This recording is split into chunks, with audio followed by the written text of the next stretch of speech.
yellow runners, so we may reference yellow more than a handful of times during this run, but we're both also familiar with the red run.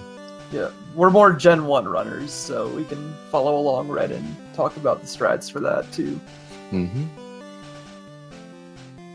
And I have jumped headfirst into red, because I am in the tournament subbing in for somebody who had to drop out, so not exactly experienced, but I'll do my best, and the race has started.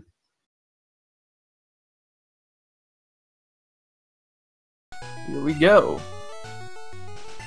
So we've got the mashing test to start, and we'll see if neither racer is banned by not picking up the PC potion. Yep.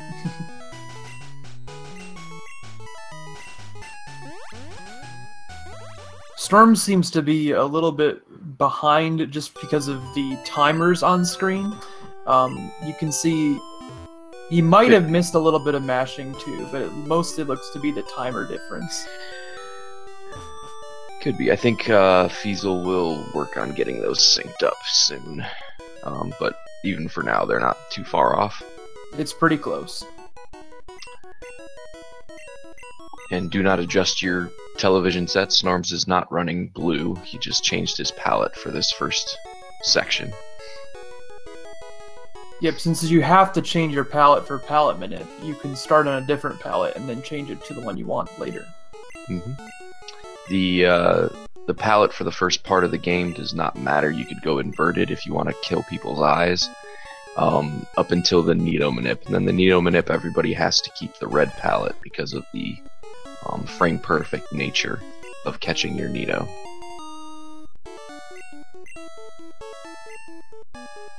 And they both name it one character, Squirtle one character.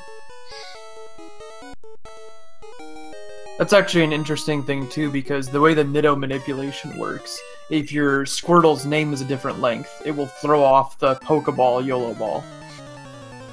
It works with both Squirtle and A, but it would be it's theoretically a different RNG set that you get. Mm-hmm. You'll see both runners tail whipping this Bulbasaur, and some use the strat that if you get growled turn 1, you will tail whip again.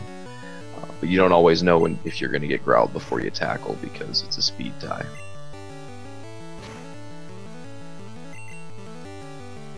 Looks like both of them are getting decent RNG on this fight. I've seen much, much worse. Oh yeah. And more than likely neither of them will have to use their PC potion. Mm-hmm. Snorm's made up from that growl with an extra critical. Okay. Oh, but a tackle miss. Yeah, Furlim is through the rival fight first. He will probably have about a 20 to 30 second lead going into Route 1, where encounters can change that in a second.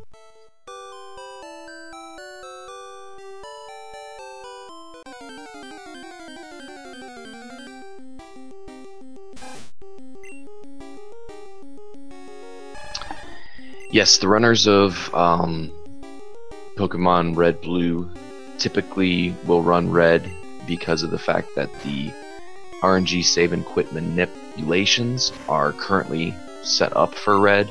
I don't know how many have been found for the blue cartridge, but right now they were set up for red because red originally had a much larger encounter rate for Nidoran male in the Route 26 bush versus blue. I believe the encounter slot is swapped between Nidoran male and Nidoran female between red and blue. Indeed. And Snorms finds a level 4 rat, which I believe he will run from, because that is at least, I believe it's a 4-shot. Yeah, and he's already got his experience. So. Oh, he did. I missed that. Yes. Okay. Both players have gotten experience. Okay. Did they both get rats? No. Snorm's got a level 2 Pidgey. Okay.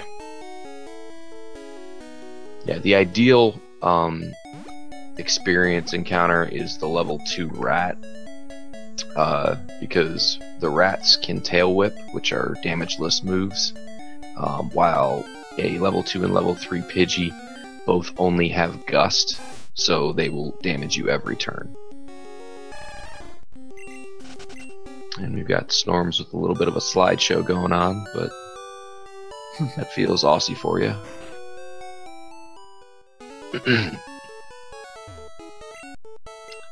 So we got Furlim talking to Oak at 4:54. And Snorm seems to have caught up a little bit from the encounters then. I would think he's about 8 seconds behind. Yes, he is 8, just about 8. So the reason I could tell that was because each encounter of battle, or not encounter, each turn of battle is about 6 seconds. Snorms' rival fight took 3 extra turns, so it was about 18 seconds. And then he also got 1 fewer encounter, so which is 10 seconds. So, assuming they're mashing similarly, he should be about 8 seconds behind. Mm-hmm. And both are talking to Oak from the left, so that the rival has less steps to take because he walks slow with swagger. Indeed. I've heard left or above is very similar in time. I'm sure there's a slight difference. When you're running yellow, you have to talk to Oak from the behind because of the positioning of your Pikachu sprite. Mm-hmm. You can talk to Oak from behind in red too. It doesn't actually change anything, but the extra 2 steps gives you 2 more chances to make a mistake, so going from the left is a little bit easier. Alright, Snorms is buying 4 Pokeballs, so he's very confident in his YOLO abilities, and he will be setting up the FFEF Manip, and did not get the NPC Troll. You want to save there without the NPC or the non-player character on screen, because that messes with the RNG. Indeed. And Furlim looks to get the same luck there with the NPC. Ooh. I'm not sure about that movement for Snorms. I'm not sure if it changes anything on the YOLO ball. I'm used to a little more zigzag there, like Furlim just did. Yeah, he might have made a mistake, or he might have just learned that. Ooh, yeah, it screwed up the YOLO ball. I think he was hoping. I think he missed the text box, but that could also be from the what do you call it? Ooh, and Furlim is not used to Pokeballs in slot 2, which is a little different of a controller manipulation to frame perfectly throw that Pokeball. So both of them having a little trouble with the Nido Manip, but Furlim gets it on the second ball, which is good luck for him. Hey, Tackle.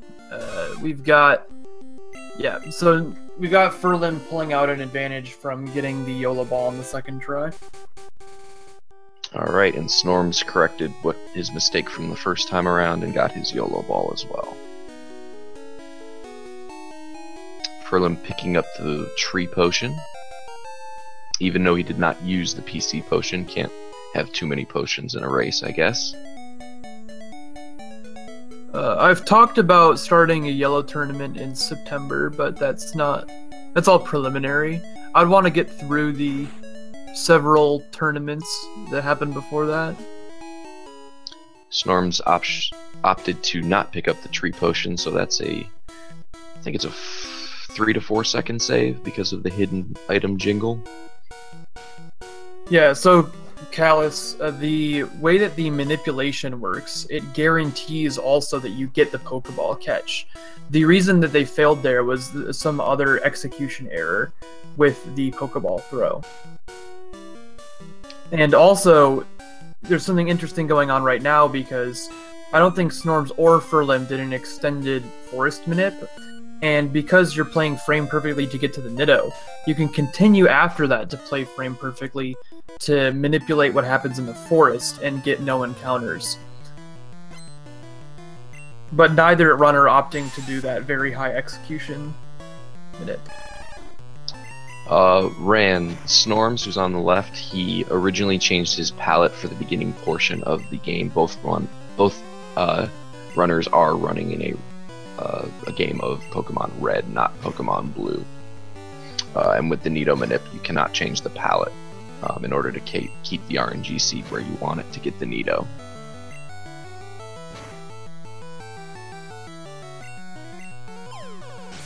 Ooh. And Furlim tries to catch the Weedle. Once again, yikes. Oh yeah, he's not used to that slot 2 difference. Yeah, it is a little bit to get used to. The reason that Pokeballs is in slot 2 and Potion is in slot 1 is because they picked up the PC Potion.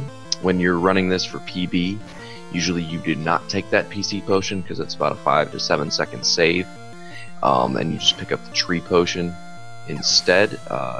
Racing, you want that PC Potion because if you die to Rival 1, it is all kinds of bad stuff. You have to make up the experience, and you're also short on money.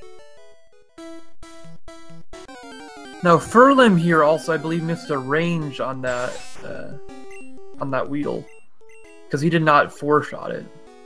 He could have. If you low roll or get a critical, it will be a 5-shot, unless you 1 in 39 another tackle.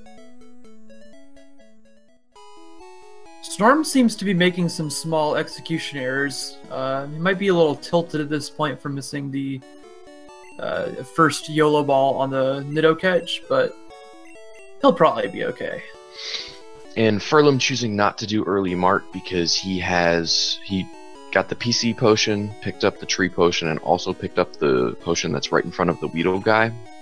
So he should be good on healing items for the Brock fight. He still has 1 potion left and his Squirtle is full. You'll see both of them saving for the Brock fight. You can also see both runners going around the first trainer we call the Lightyear guy in Brock's gym. Don't have to fight that guy because you don't need his experience. Also, he destroys Squirtle if you try to swap train on that guy. Yes. We call him Lightyear guy because if you actually talk to him, he says, you are light years from fighting Brock.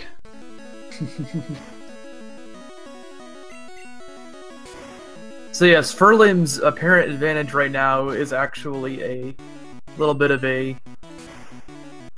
it's not actually an advantage because he needs to go get the Mart with the potions.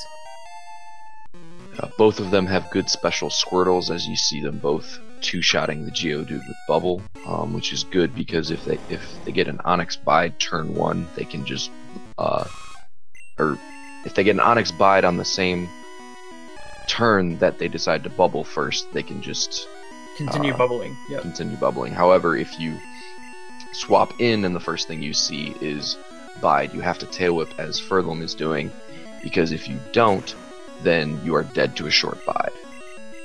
Yep. Because Bide lasts either 2 or 3 turns.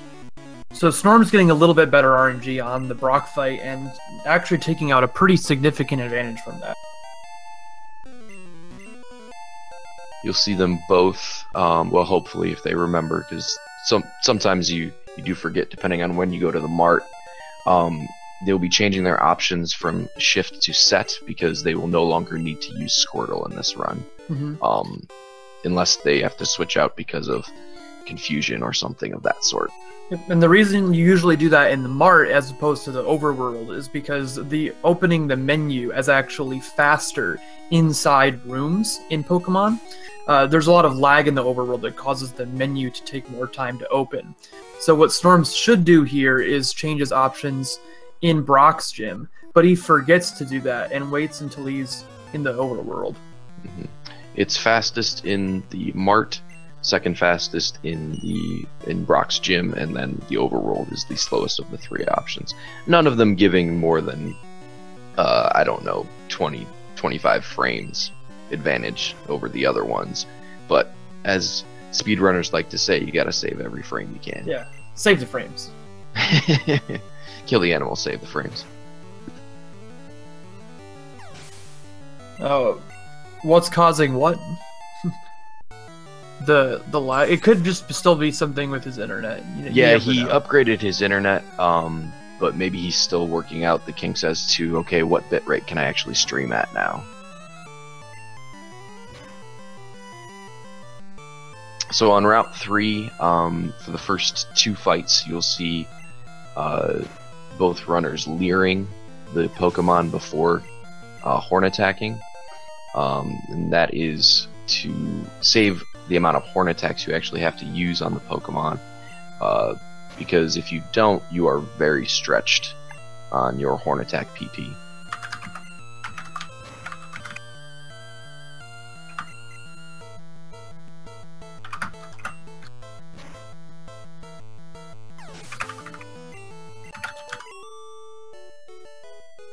And Snorms is through that first bug catcher first. He will potion to full on Short Sky and save as well, just in case. You can get into a heal loop or just flat out die from a combination of quick attacks and tackles from this rat. Yep, so saving is a pretty good idea here. It gets even dicier if you get a Tail Whip hit on first turn. Yep, I know more than one runner has died to Short Sky without saving in this tournament.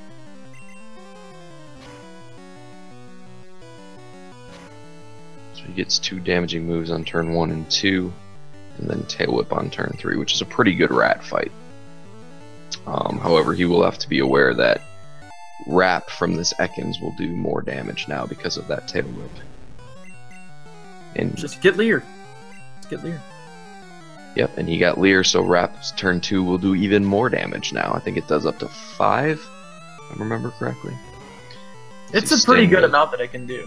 Yeah, Sting does 3, but he's through without a Rap. Furlim is now also through the Rattata. Let's see how his luck goes on Ekans. He gets Leer turn 1, which is pretty good because that helps your horn attack. Well, actually, it's not even arranged to 2-shot the horn attack. It's almost guaranteed. And he gets Rap. Yeah, Rap is actually expected on the Ekans fight. It has 3 moves, so Rap is a 1 in 3. But if you take 2/3 to not get Rap across 2 turns, that's actually 4/9, 56% to get Rap. And Rap Miss is very good there. Oh, definitely. So that pulls Snorms out ahead a little bit farther. Route 3, that trainer has pretty much the most RNG that you'll see on Route 3, besides the flyer catch.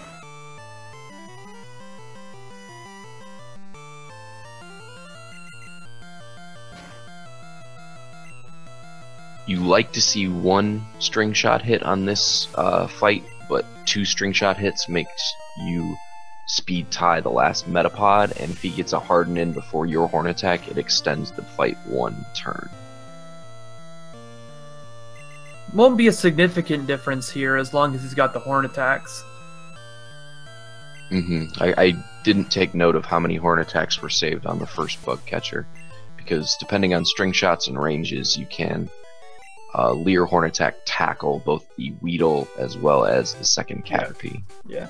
It looks like he has 5 horn attacks left, so he should be in pretty good shape. You're looking to have 7 left going into the last bug catcher, because you'll use 6 and you want to try to save 1 for the flyer just in case you get a level 8 Pidgey. I see. So he might be a little short. Or are you talking about Snorms or Furlim? Snorms has. Okay, yeah, he might be a little short on horn attacks, but there's ways around that, especially if you get some good ranges on this Metapod. Yeah, and Furlim here getting that troll we were talking about with the hardens coming in first. Yeah, 2 string shots you speed tie this Metapod, 3 string shots you're just flat out slower. Okay, so tackling to finish off. I do not know if Snorms actually has a horn attack left for just in case of that level 8 Pidgey.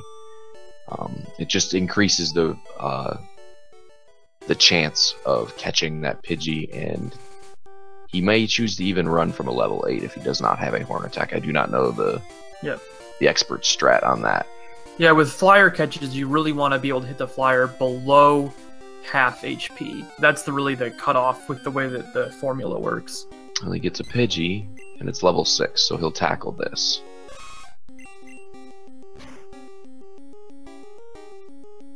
You tackle instead of horn attack because there's a higher risk of killing the flyer.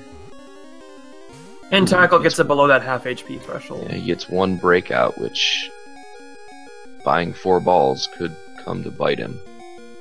Okay, he gets it. So now he has to get the YOLO ball on the Paris, or else he runs out of Pokeballs. Which will just mean a reset at this point if he doesn't get it. I believe so. I'm not sure. Well, there is always the backup of getting a flyer in the bush that is right before you get the fly HM. He could do the Great Ball strats, yes. He could. But he did not get a Spearow. Or I'm sorry, no, he got his flyer. Yeah, so he would actually need Oddish. Yeah, he would need Oddish, and he got a Pidgey, so he cannot trade for Ducks.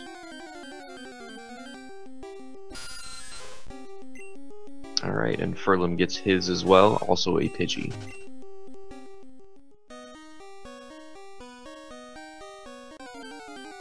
Now you may see either of them kill some of these Zubats. To get early, or to get Moon XP, you need essentially 2 level 9 Zubats or a Paris and a Zubat.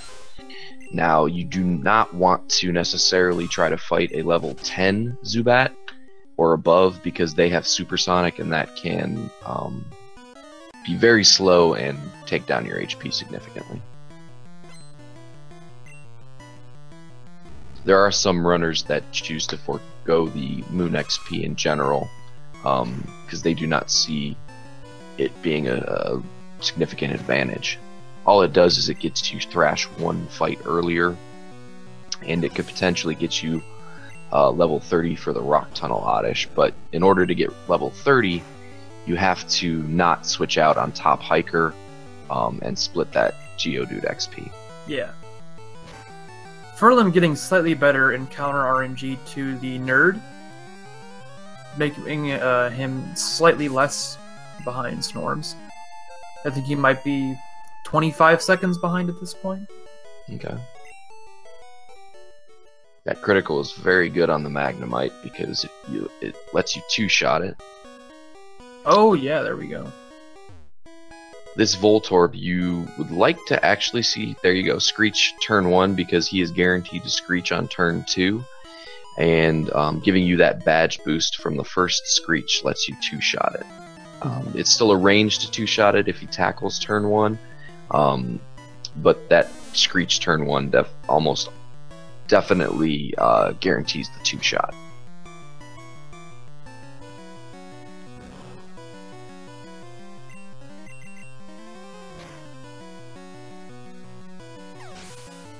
And there's an early Paris encounter. Let's see what he does with it. You can choose to either kill it or catch it. He will kill it for the XP. Because I'm assuming that he will set up a manipulation that will see a Paris at the end of it that more than likely is YOLO ballable. Is that a word? Yeah, it is. I think it is now, but yeah, it is now. It's kind of fun to say. And Snorms is evolving into Nidorino.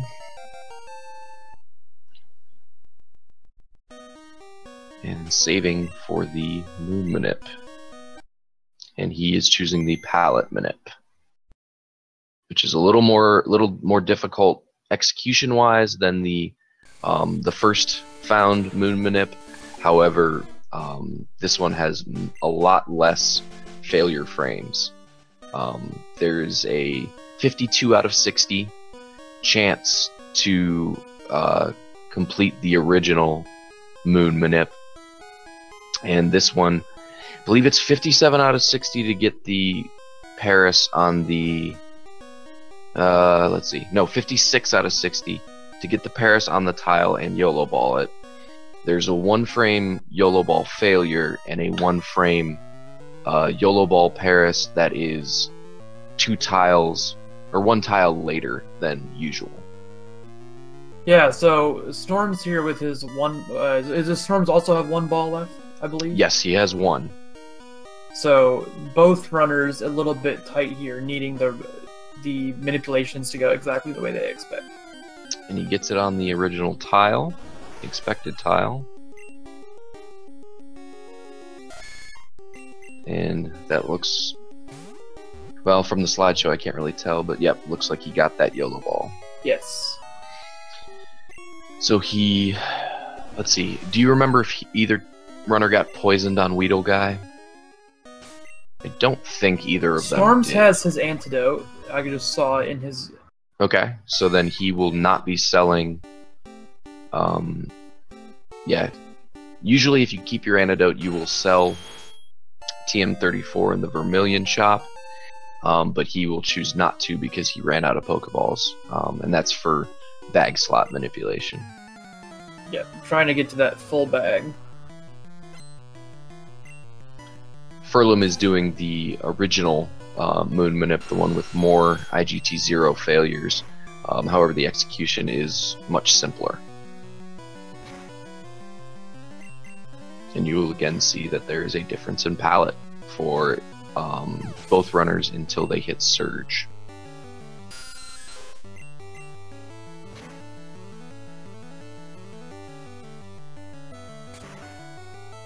And Snorm's getting Leech Life, which is good. You do not want to see Supersonic hit on that fight. It's more of a troll than anything. It's not really something that will end your run, but it's very, very slow. Ooh, Snorm's getting that fabled encounter between the two fights. Wonder if he kills it for 19. He does. He does choose to kill it. This will give him 19 for Bulbasaur. On the Bridge Rival, which helps the two-shot range. By the way, Furlim did not decide to YOLO ball. It might have been because of either number of Pokeballs he had or just maybe not confidence in the YOLO ball. But he horn attacked his Paris and caught it. Is his Pokeball still in slot 2? Because that could have been... That, very true. That could have been the reason as well, and I did still see not it is in confident in slot that 2. second slot YOLO ball. Yeah, it was still there. But because Snorms killed that Paris before the Super Nerd, or is it Pokemaniac? I forget. Either way, before the fossils, he will get 19 for Bulbasaur, which helps that two-shot range, and he will get 20 for the rat on the Junior Trainer, which helps that range. It might guarantee that range. I forget. But usually without any XP in Moon, you are 19 for that rat, which is I think maybe a 60% range on Horn Attack. And if he gets any sort of Zubat encounter here, he will probably kill it. Let's see what it is. It is a Zubat. And if he kills it, he will get his full Moon XP. And he does. Which we will get to see. This gives him 18 for the full rival fight, which helps the Pidgeotto range. And he will be able to candy the 23-1 fight earlier and use Thrash on the Mankey. So we've got Snorms exiting Moon at 2750, and with all that experience, he's going to have a more consistent time on the bridge.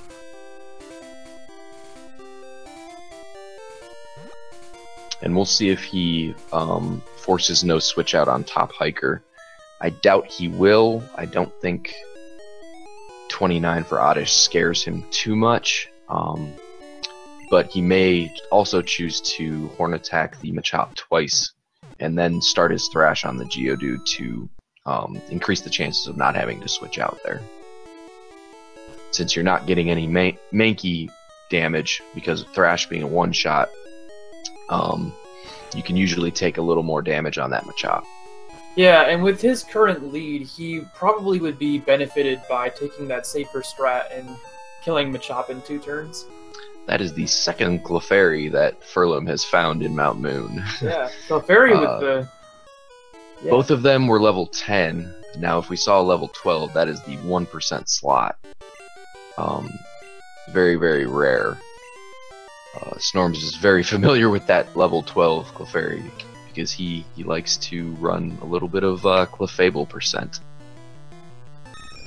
Furlim appears to be about 1 minute and 22 seconds behind coming out of Mount Moon. Yeah, and Misty can solve that very quickly. Oh yes. Alright. Is that it? That was a 3-shot for Snorms on the Pidgeotto without a sand attack, which is good. Yep, Snorm's in very good shape after no sand attack Pidgeotto.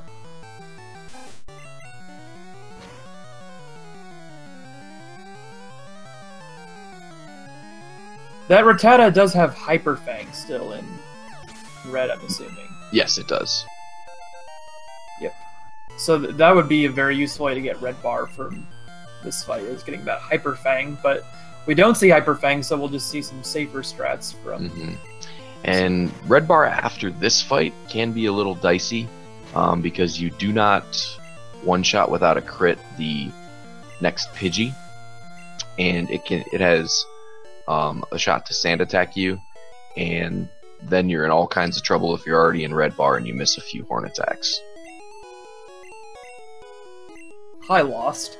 Yes, and Furlim showing a little more rust or inexperience here, not remembering the tile of the hidden rare candy behind the house, having to take an extra step to find it. But no big deal, he is now to the rival fight. Yes, hello Lost, how are you doing? And if anybody in chat has any questions, feel free to ask. Probably help us figure out what to talk about as the run goes along, and we'll be happy to try to answer anything, depending on our familiarity with it. Yeah.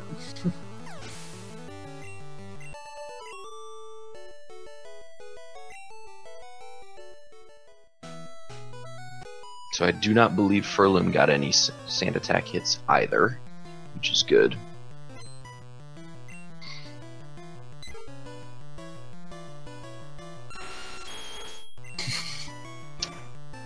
Did Snorms lead Poison Sting on Caterpie? I did not notice. Snorms led Poison Sting on the first Caterpie there. The trainer 1 on the bridge. I am not sure why, because Horn Attack without a crit is not a range, but crit definitely kills that Caterpie and saves you 8 Probably the shake animation of Poison Sting just being that much more valuable than the flash animation. It could, but you're also wasting a turn. Unless, did it 2-shot with Poison Sting? It is a 2-shot still with Poison Sting. If it 2-shots with Poison Sting, then it's a marginal play.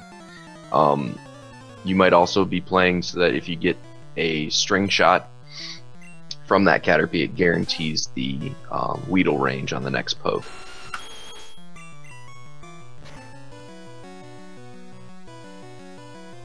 Fiber, the DVs are 13 HP, 15 attack, 15 defense, 14 speed, and 15 special.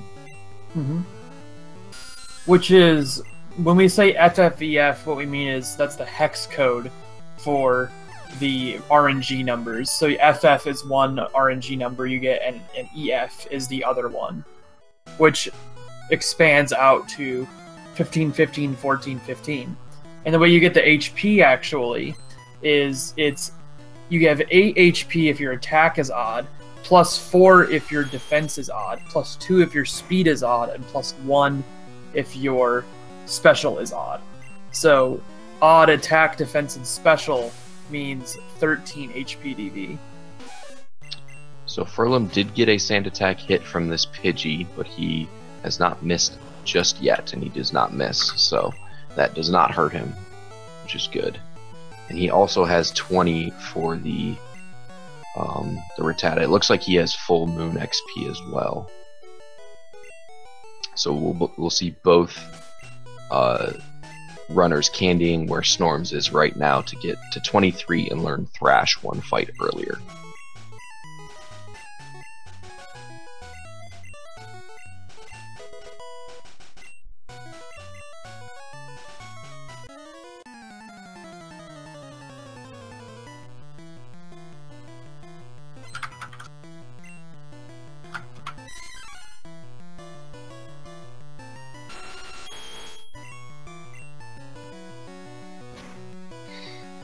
And Furlim also avoids Wrap from that Ekans, which can also be very, very slow. So Snorms is very high on HP, so it doesn't look like he will have any red bar for Route 25, which is definitely not the end of the world by any stretch. It can help somebody catch up if they are behind, if they get red bar. So we might see Furlim save some time here if his HP falls in the right category. Which it looks... oh yeah, he has Moon XP as well, so he'll one-shot the Mankey as long as he candies after this fight.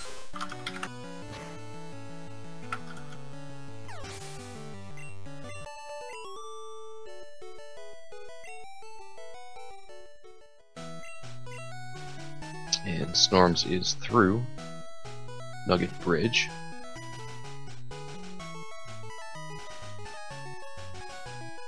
Let's call it about 35-15.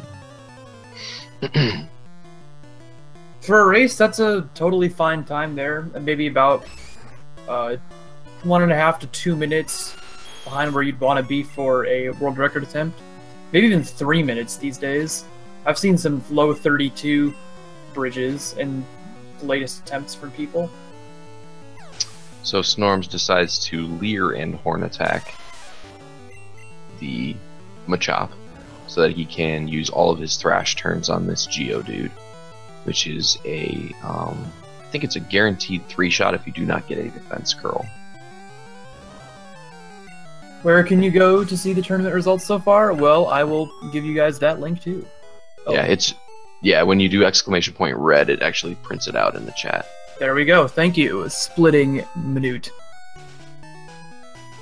And Snorms picks up the Elixir above Top Hiker. I believe Snorms will be doing late EQ Blizzard strats, which involves picking up 5 Elixirs along the run.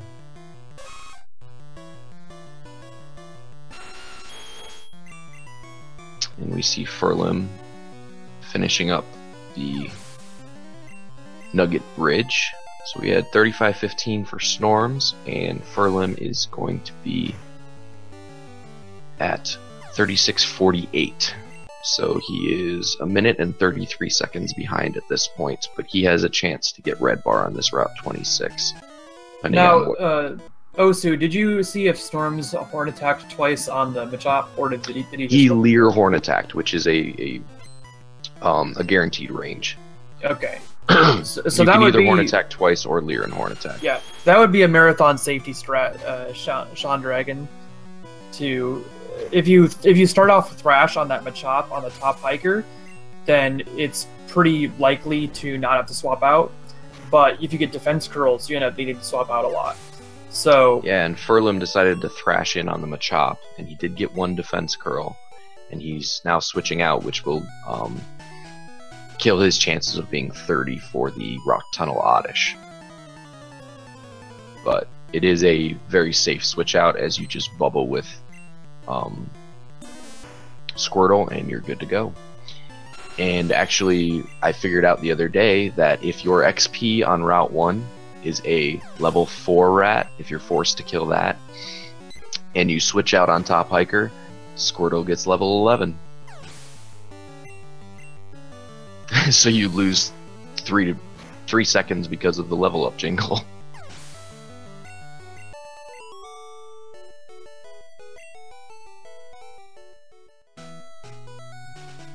Okay, and Snorm safely through Route 26. There we go. Is that 26? I thought that was 25. Maybe it's 26 and 25. I'm not sure, actually. I can never remember the route numbers after. Ooh, and Snorms fails the Swag Bill PC. Swag Bill PC? Yes. Yeah. When we say swag, it is essentially playing with the lag that's built within the game. To, like, in this case, Swag Bill PC would be talking to the PC and quickly turning right or left, so that your sprite is actually faced not towards the PC while you are using it. And another interesting red-yellow difference here, with Snorms having to walk to Bill after using the PC, but in yellow you got automatically pulled towards Bill.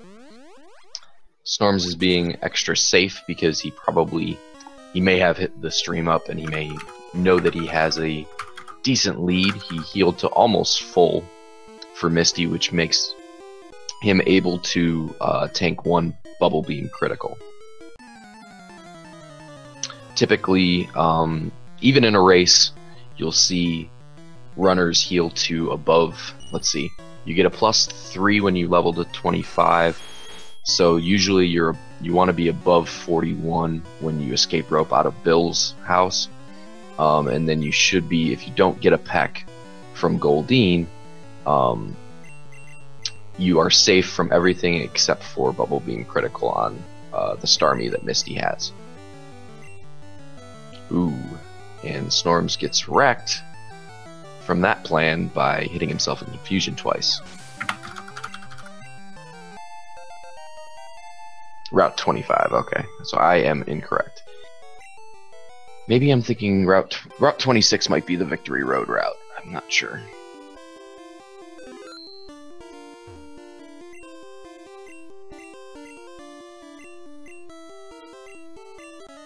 So I believe Snorms just saved.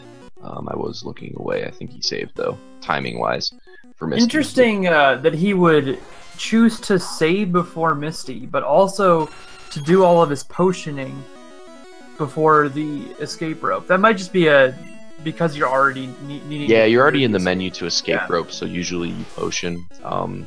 It's a lot of muscle memory because in PB attempts you do not save for Misty. So you don't have that menu. And he was not planning on saving for Misty, I don't believe, considering he healed to full. Mm-hmm. But the Supersonic killed that plan. So Snorms is through Misty, approximately 4120. Mm-hmm. But you can see Snorms' safety strat with extra healing, rewarding him with that Supersonic troll not turning out to be too big of a deal. And Furlim also gets Supersonic hit, however, he hits through it. He is also full for Misty. I didn't see if he actually took the center or just potioned up to full. Depending on how many potions you have, you may want to take the center if you are running low.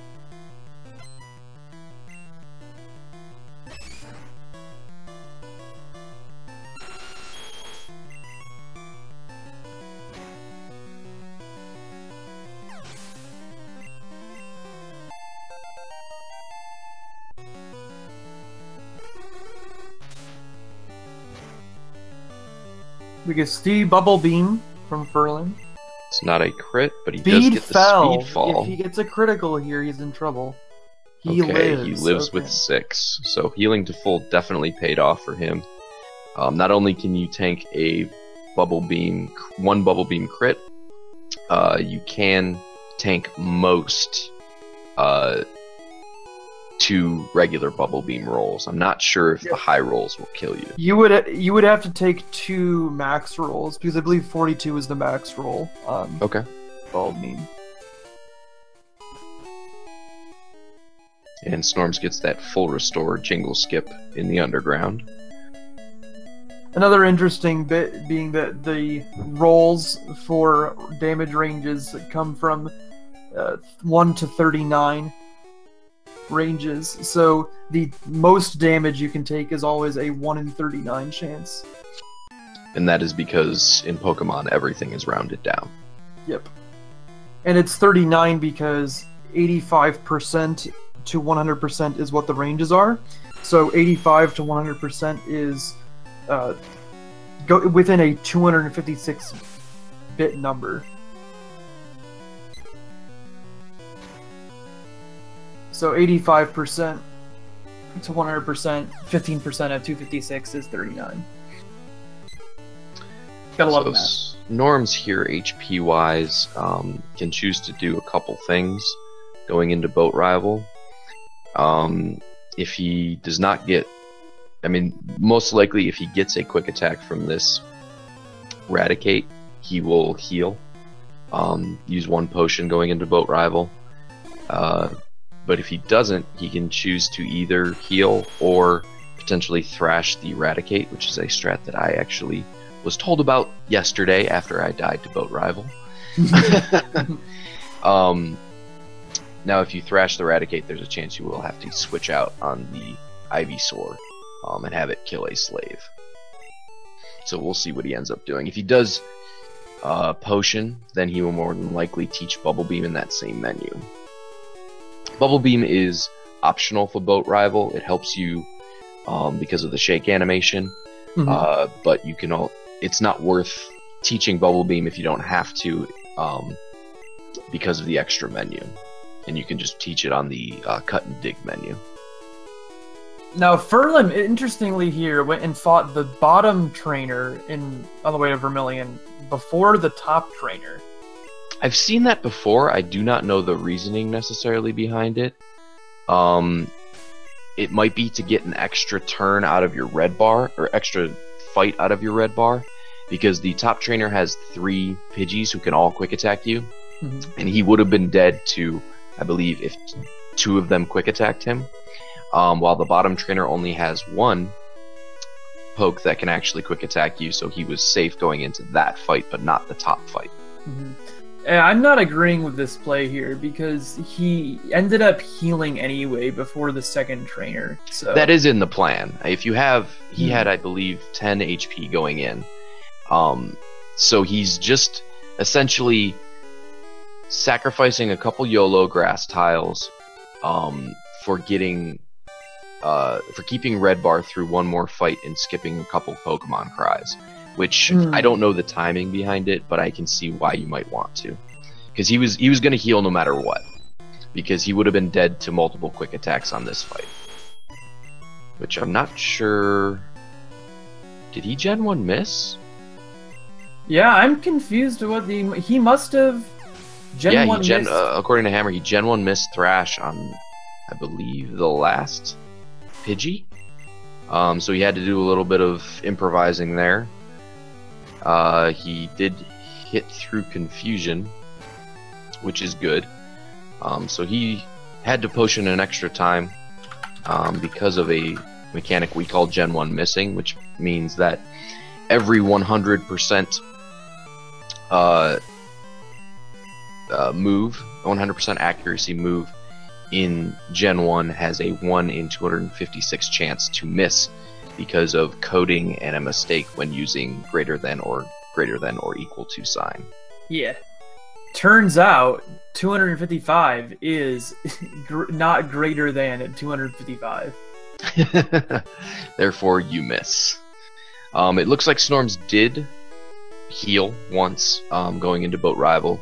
He was not, probably because of his lead a little bit, but he was not comfortable going in at 19. And he did get a bit of damage.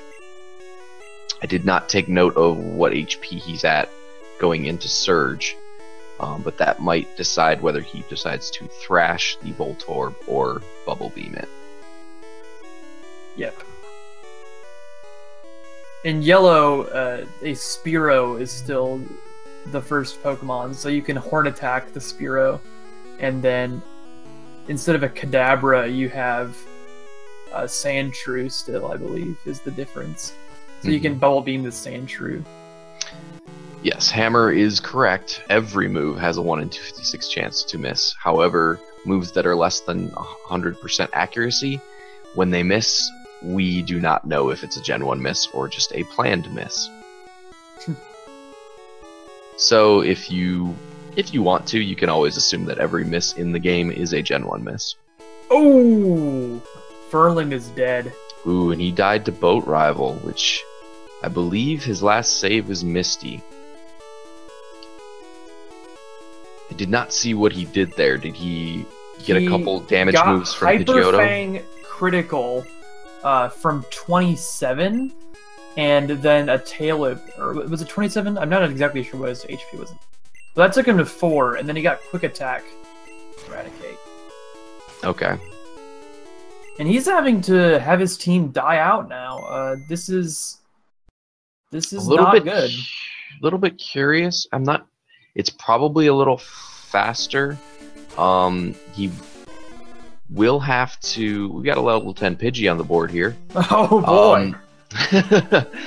He will have to pick up the nugget in the underground. I know that if you die to Misty, that solves your money issues. I am not sure if you die here if that solves your money issues, but he will now black out and go back to Cerulean. Okay, and I'm informed from chat that the nugget is not quite enough. So we'll see what he does to try to make up for that money loss. He'll have to find something else to pick up and sell it on. This is a pretty serious setback here. He's going to have to walk back to Vermilion, get back on the boat, and there's a lot of walking on the boat too. So this is not a minor thing to not save. This is probably 2 to 3 minutes of time loss here. I would say more. It's going to be a pretty major thing. So Snorms horn attacked the Voltorb because he was at 20. What was he at? 22 HP. So he could have survived or he might have been more. I didn't see if he got any damage from the Voltorb. I was concentrating on Furlim. But he could have tanked a Sonic Boom, which always does 20 damage. And then also would have been safe for a quick attack from Pikachu on top of that. If you cannot tank a Sonic Boom, the play there is to thrash the Voltorb, which is about a 73% range. I believe. It's either 70 or 73, let me check. It's a 74.3% with crits.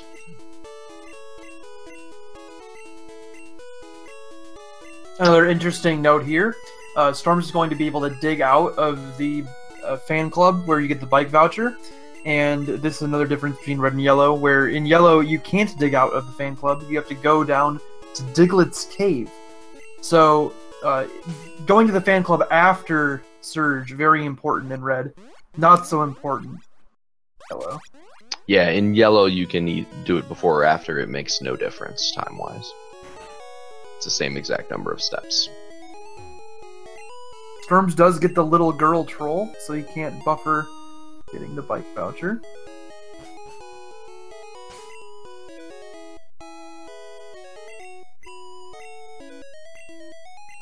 He's teaching Thunderbolt here. He will need that for a couple of Slowpokes in Rock Tunnel, as well as some other pokes along the way.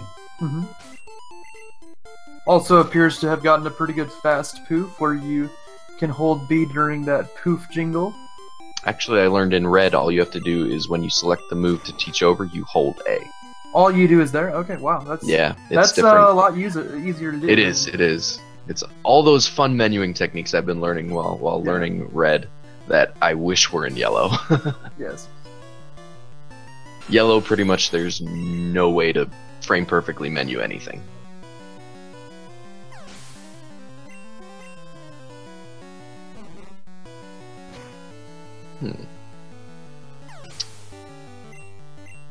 That is an interesting decision by Furlim. I do not know why he switched to Pidgey. Oh, he may have been sand attacked. Maybe I missed that. That would make sense, yeah. If he wants to be safe for this fight now. Usually if you do get sand attacked by that Pidgeotto, you switch out immediately because you do not want to have less than 255 out of 256 accuracy for the last 3 pokes.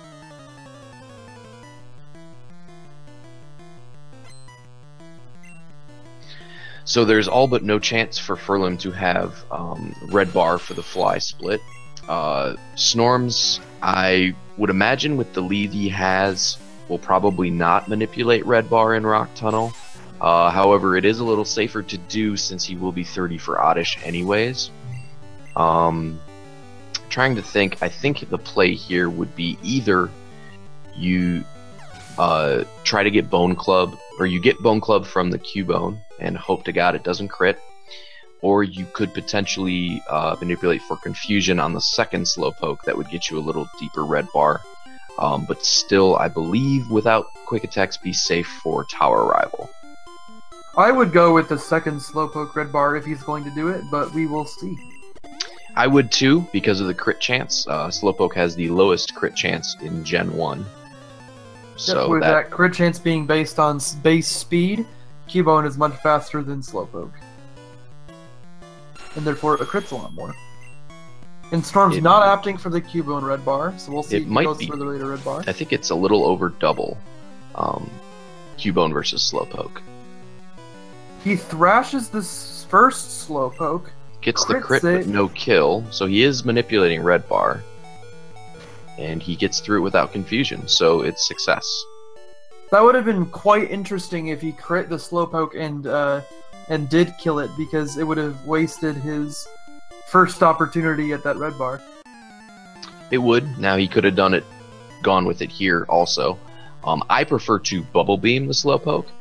The animation is a little faster, as well as if you get confusion and then you get confused from confusion, you are not locked into Thrash, and you can either decide to switch out or try something else.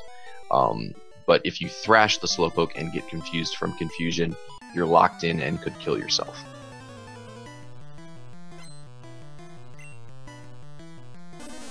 So 30 for Oddish here is a guaranteed range. 29, if you're level 29, Thrash will kill the Oddish, I believe it's 46% of the time. It is not great, the chance to kill the Oddish. Let's see. I want to say it's 54, but yeah, it's yeah, you are more correct. It's 55.1 with crits. So it's essentially a coin flip whether you kill that Oddish in one Thrash or not, and it can use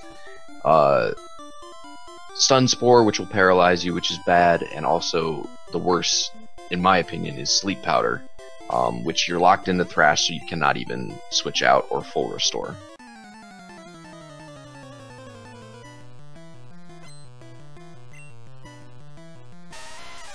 And Furlim is getting through Surge right now.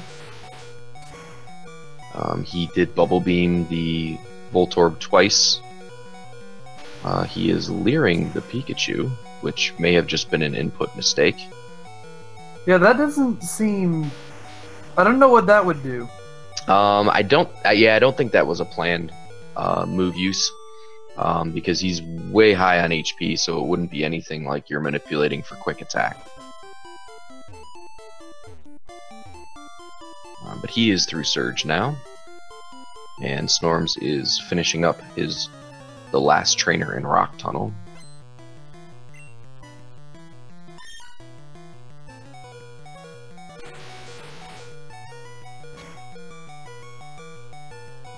He will not have to worry about potioning before the Gambler, because even if he gets quick attack here from Pidgey, he can tank a quick attack from Vulpix.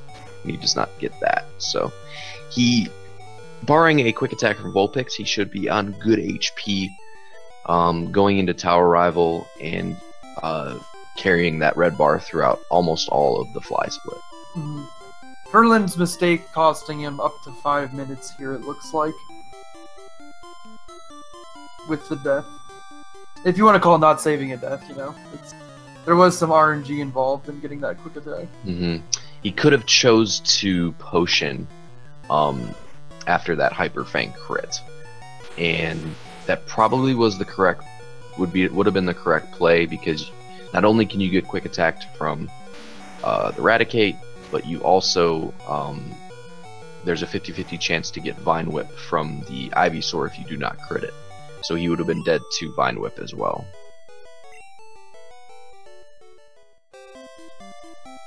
It feels bad potioning in the middle of that fight, but hey, in a race, sometimes you gotta do some stuff that feels bad in order not to die.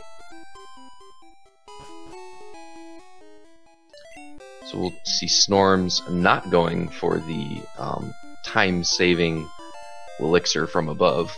It saves all of 4 frames, I believe. Pretty technical move. Yes.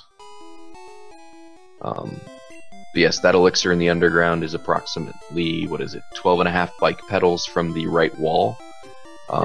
So that is how I'd say most runners measure when to pick up that elixir. Some also can use a audio cue. Now another interesting bit of trivia. where Furlim is right now on this route, there is in yellow a trainer with a Sandshrew that knows Fissure. In red, none of the trainer Pokemon know moves that they can't learn from leveling up. But in yellow, they have custom movesets, and there's a random Sandshrew with Fissure as a custom moveset.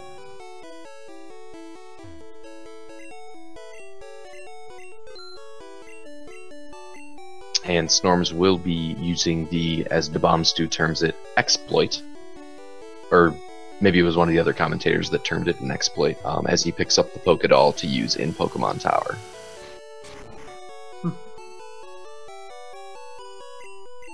And Storms will be doing Blizzard strats, as he does not buy the first fresh water from the vending machine. Also, no swag vending machine. I believe that's a thing.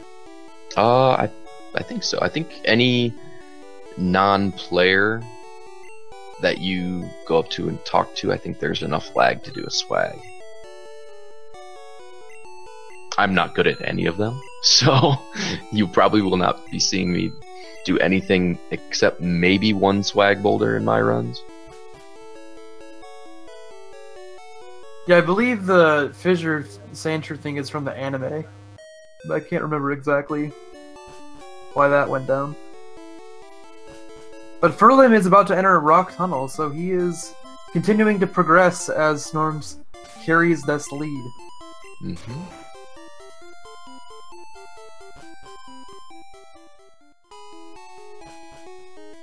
And that lead is going to be stretched out even further in the fact that Furlim does not have red bar for this fly split.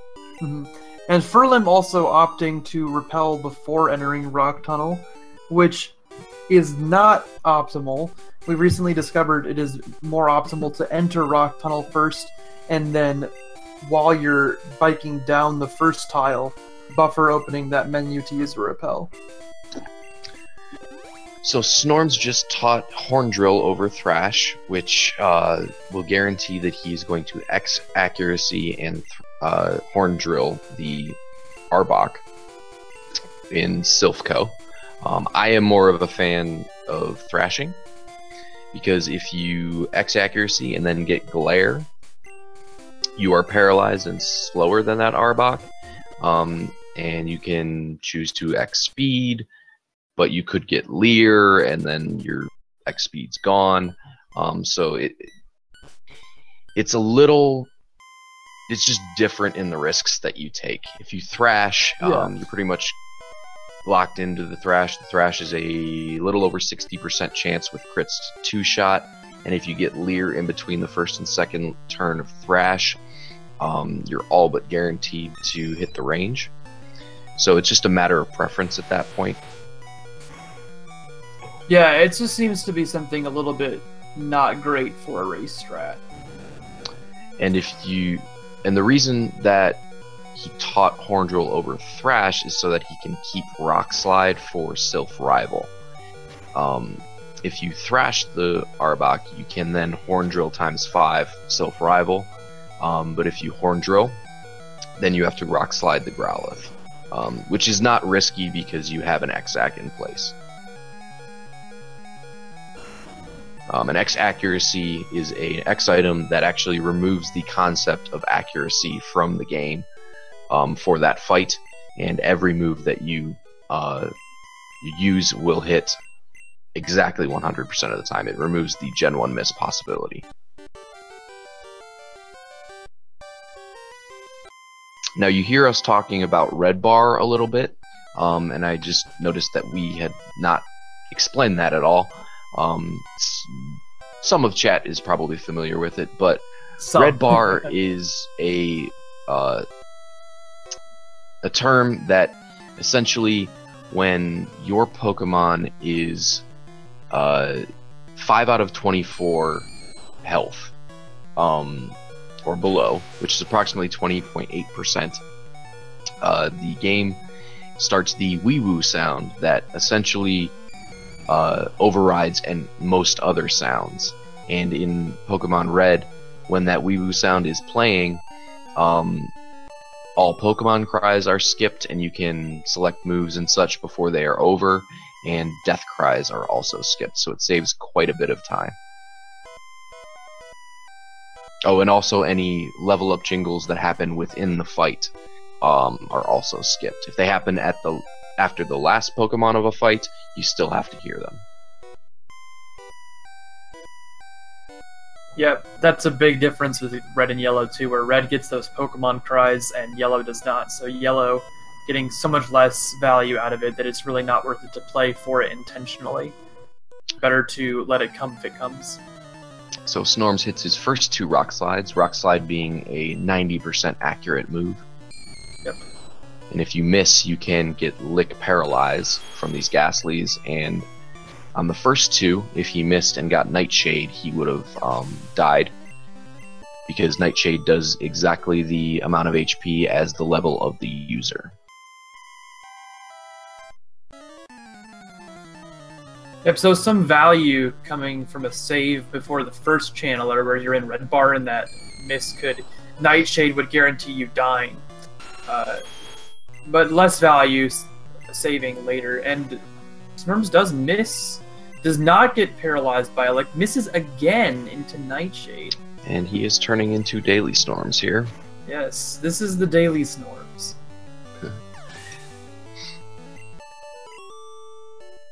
But he gets through the channeler, and that's his last channeler. There we go. So if you are thrashing the Arbok, typically here is where either before or after this ghost fight, or ghost run, essentially. Actually, I'll pause and we can talk about the Pokédoll a little bit. Yeah, the Pokédoll is a item that lets you run from any wild encounter, and since that fight there is programmed as a wild encounter, you are able to use Pokédoll on it. Now, whether that was intended or not is a subject of not very much debate, because we just would really like to not have to do the what is that place? The game corner fights. Mm-hmm. In the Japanese leaderboards, they actually have ruled that using the Pokédoll on that fight is a glitch. So the run is quite a bit longer because you have to go through the Rocket Game Corner and get the Silph Scope before you go to Pokemon Tower. I think the Pokédoll is being used in its very intended purpose. Essentially, the Pokédoll, you distract a wild Pokemon and it marks the fight as won. In order to get through Pokemon Tower, you have to win that fight. So since it's marked as a victory, you can then proceed. Yeah. It doesn't run any unintended code, so I don't have a problem with it. Like, the code still works in a defined manner. Bugs usually result in undefined behavior happening, and that's also another massively complicated thing to get into. But yes, Furlim, realizing that he's short money, and I don't know what he's going to do about this. So 2x specials, 5x. He did not buy any XPs because he realized he is short. Do not sell that. Yeah, he doesn't really have it. He's got a. Antidote's that's worth only $50. Sell a full restore? He honestly might need to sell the full restore. Let's see what he does. He sells the potion. He still does not have enough.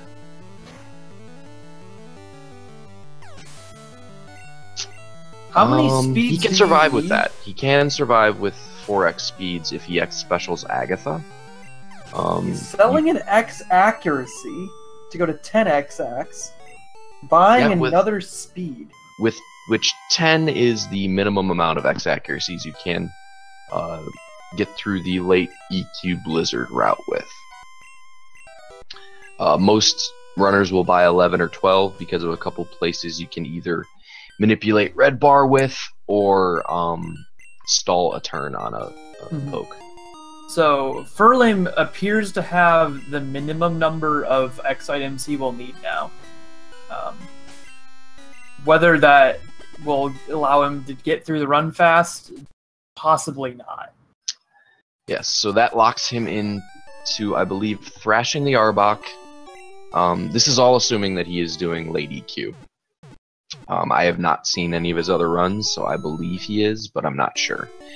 He will be if he is doing late EQ, he will be locked into thrashing the Arbok, and then on Agatha in the E4, he will have to X special Agatha, which makes you slower than the last Gengar, and opens you up for an extra Nightshade or Confuse Ray.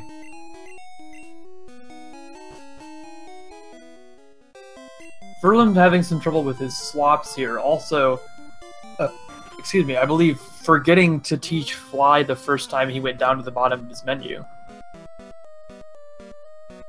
Yeah, there's a couple different ways you can do the Fly menu with late EQ. The way that I do it is I swap Super Repels up, and then I teach Rock Slide, and then I use a Super Repel, slop X Axe up, and then I teach Fly. So you don't necessarily have to teach Fly the first time you go down the menu. It just depends on your preference. This is another critical fight here for Snorms with this Arbok. If he gets cleared, it will cause him some time loss. Let's see what happens. You got the X-Act. He gets Leer. So that's very good for him. That's clean there. Now I don't know if... I think Rock Slide is 100% on Growlithe. It may be arranged. I know that Growlithe, I believe, has Ember, which could burn you.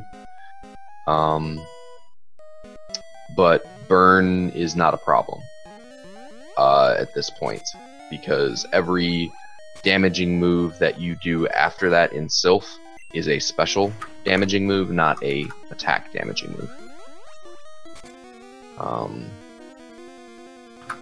But you would have to cure that burn off before you get to Koga. Mm-hmm. Koga's gym.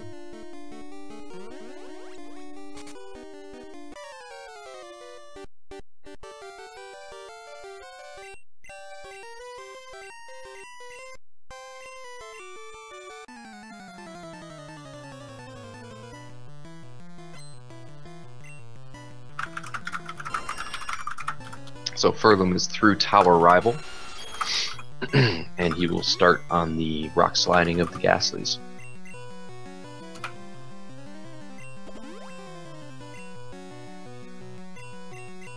Okay, so Snorms did not get any damage from this Pidgeot. He's looking to get down into the range to die to self-destruct on Koga. Actually, he did get that quick attack. So he got a little damage, but he will be trying to get a little more damage from either the Rocket and Sylph, hoping for some damage on Geo, or he may have to stall on the Drowsy Hypno fight in Koga's gym. I'm not sure he's even going for Red Bar at this point. No, not for Red Bar, but you have to be. You like to be under 76. Oh, right, to for take Koga. Yes. So that you die to self-destruct. Yes, without he does a crit need to die or to an X self-destruct, attack. doesn't he? Looks like Furlim, I believe, missed one Rock Slide into Confuse Ray, but he did not. Excuse me. It didn't hurt him all that much because he was so high on his health at that point.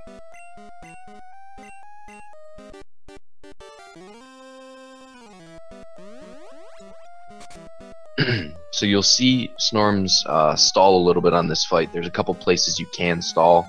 I didn't see if he already used his Elixir, but on the Cubone you can Elixir and X Accuracy, hoping for a Bone Club. Or potentially you could just Bubble Beam outright on the Cubone, and then you can X Accuracy on the Drowsy, which has both Psychic and Confusion. So it looks like he Elixirs and he X Accuracies on the Cubone and does not get any Bone Clubs. So that's quick in the short term, but potentially slow in the long term. Yes, more than likely he will have to stall on the Drowsy Hypno fight. which can be a little risky.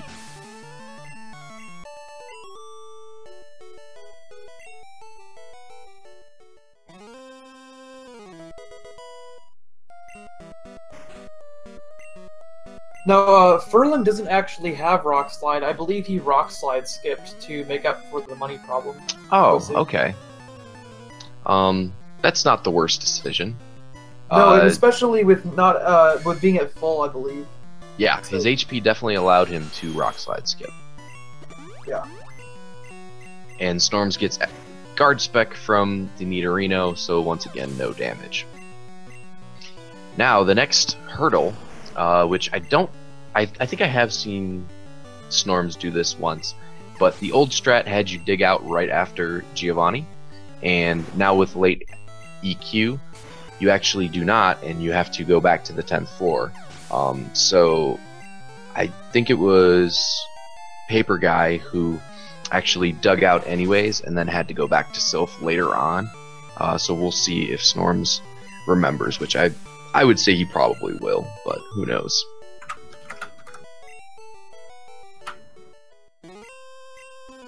And if you're Hasselback, you go and get the Master Ball.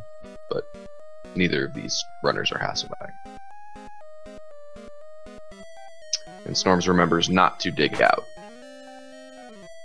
So he will now walk back to the elevator and ride it up to the 10th floor, where there is a rare candy and the TM-26, which is Earthquake. And there is now no longer a rocket guarding that area, because once you beat Giovanni, all of the rockets disappear from Silphco.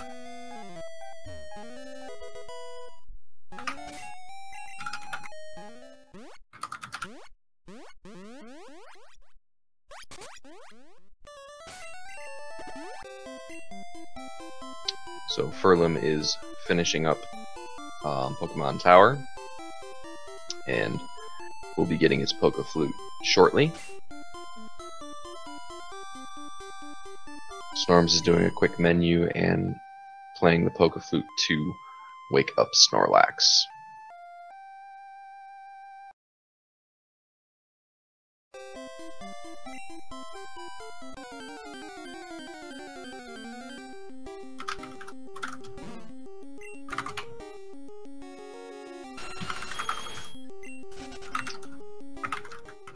So now Snorms will be starting Cycling Road, where you have 2 hidden items that he will pick up.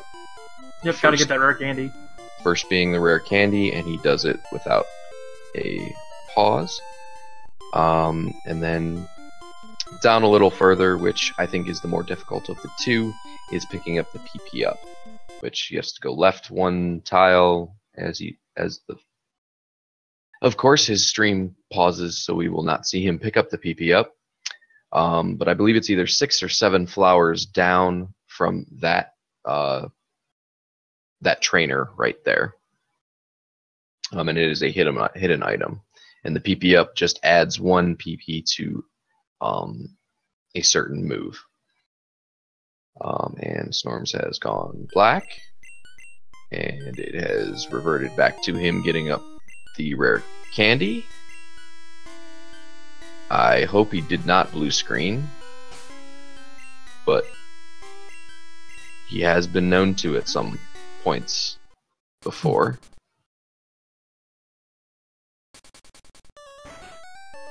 Interesting. Oh, his screen just came back. He's in Safari, so the slideshow continues. I don't know what's going on with the stream.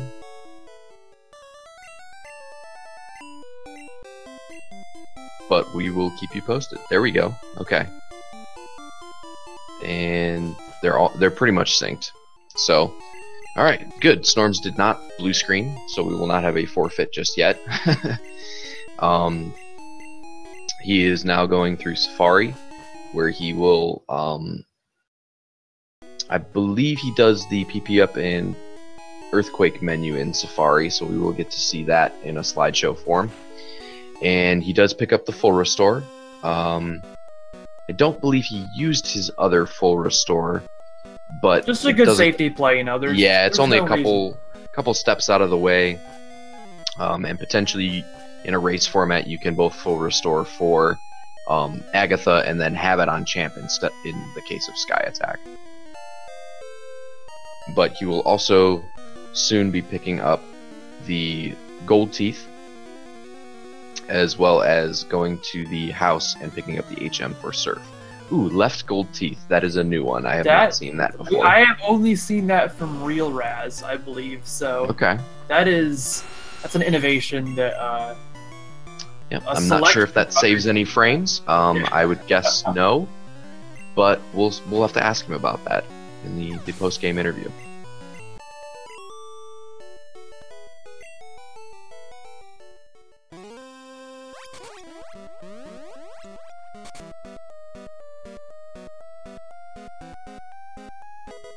So he picks up the Surf HM and flies back to Fuchsia. Yep. Or digs out and then flies back to Fuchsia, and he is now starting Koga's gym. Okay, so it looks like Furlim, I was not watching, but he did get through the Arbok fight. I don't believe he got glared, because it does not look like he's using a full restore, although he may have already used it. But he will be starting Sylph Rival soon. You can also see Furlim's movement there.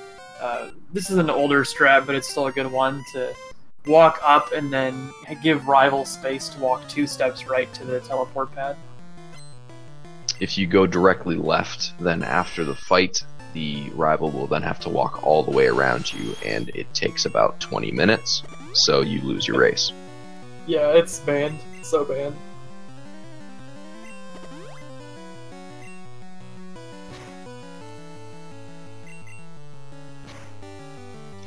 So it will be interesting here to see if Snorms saves before the Hypno guy, because he knows he has to stall on, and he doesn't.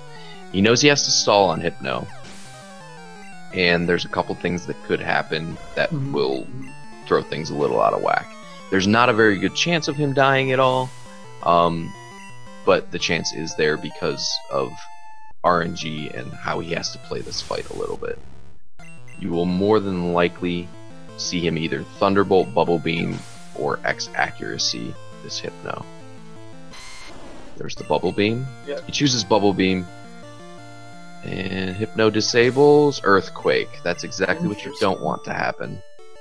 And still more disabling, Thunderbolt.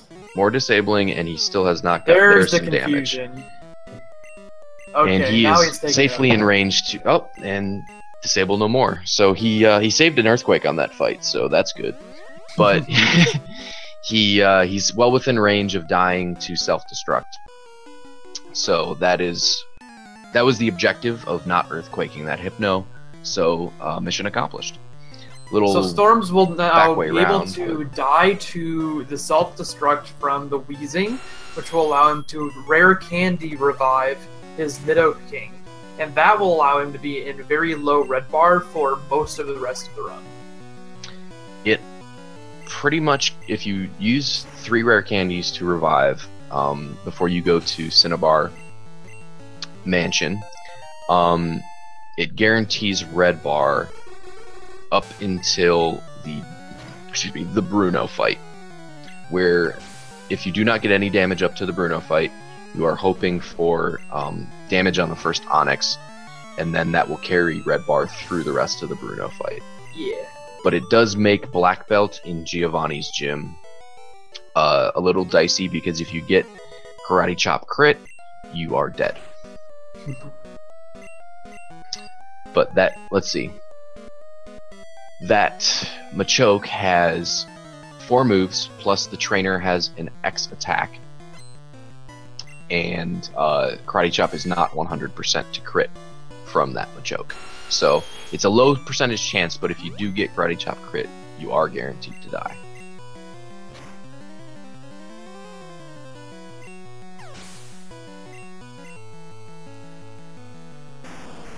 So Snorms is now going to the Warden to give him his gold teeth and pick up the HM04 Strength HM. And he will then fly to Pallet. And I'm curious to see how he does his menus, because there's been a little of Oh yeah, we can talk about changing my this palette strategy menu. here. We've got the... Yeah, I think he's going to do my strategy here. Okay. See, He does, yes. that's where I like to do my menu as well. However, because of the red menuing tricks, I prefer to bike down there. I don't know if it's faster. I haven't timed it, nor probably will I ever. This is an interesting conundrum. If you walk to the water, it is faster if the girl doesn't troll you. But if the girl does troll you and stays in a way that blocks your path to the water, the biking is faster. And there's no way to know whether she trolls you or not. So it is strictly a percentage play of whether you expect her to troll you or not. And I think you walk because you expect her not to troll you. Okay.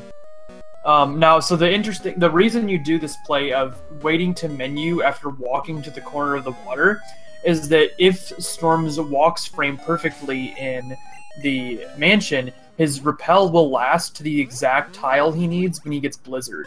And therefore he will be able to do a single in the mansion menu of repelling again and teaching Strength and Blizzard.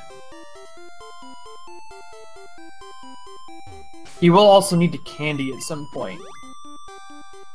He just did. He already has done the candy. Yeah, I didn't see that for some reason. He And can't. it's probably because he did it in the Fuchsia bike menu if he's doing the latest strats. No, he candied on the palette menu. Okay. One strat you can do now is, because you swapped up rare candies earlier, you can, in the Fuchsia bike menu, rare candy first, and then you don't have to scroll all the way to the bottom just for a candy.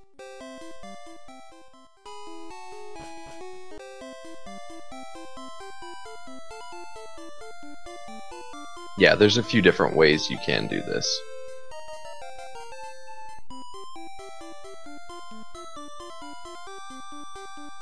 And so you can see now Storm's getting away with a single menu inside the mansion. There's also, I guess the way that I've done it in the past, where on the palette menu you pretty much do everything but teach Blizzard because you don't have it yet.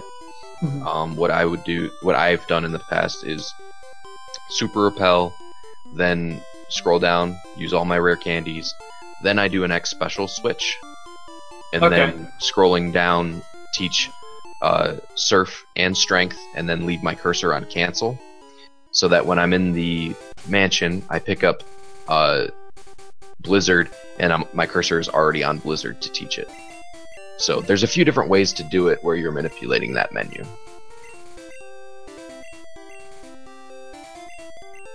But there are plenty of runners that do not choose to do that special swap because you're only using one special in one or two maybe throughout the run. Yeah, if you only use one of an item, it can be not terribly useful to swap up the item.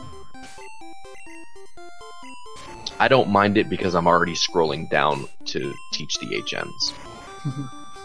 Yeah, that's a good point for yellow now, actually, because with only using one X attack in the whole run, you could just not ever swap X attacks up. It would be totally fine. So we have our first Blizzard use, which is also a 90% accurate move, just like Rock Slide. However, in red, using Blizzard is safe, because on every poke except for the one you will see on Erica, none of them can damage you that you are using Blizzard on, which is completely different than yellow. Yep. Where if you miss a Blizzard, you pretty much die. At least in the E4. So he'll Earthquake the Victory Bell, then he will use a Blizzard on this Tangela, which the two damaging moves it has are Bind and Constrict. Constrict just does 1 damage. Bind is like Wrap, where it can do 2 to 5 turns of damage, each one being 2 HP. So essentially, to die from that Tangela, you have to get a 5-turn bind and be stubborn enough not to heal. Or a critical would do it from fewer binds. Yeah, I guess that's true. I guess I don't know the critical If it does range. 2 damage, it would probably be a 3 damage, and so it would actually still even need four binds, which would be unlikely. Yes. And again, you would have to be stubborn enough not to heal after you get within kill range.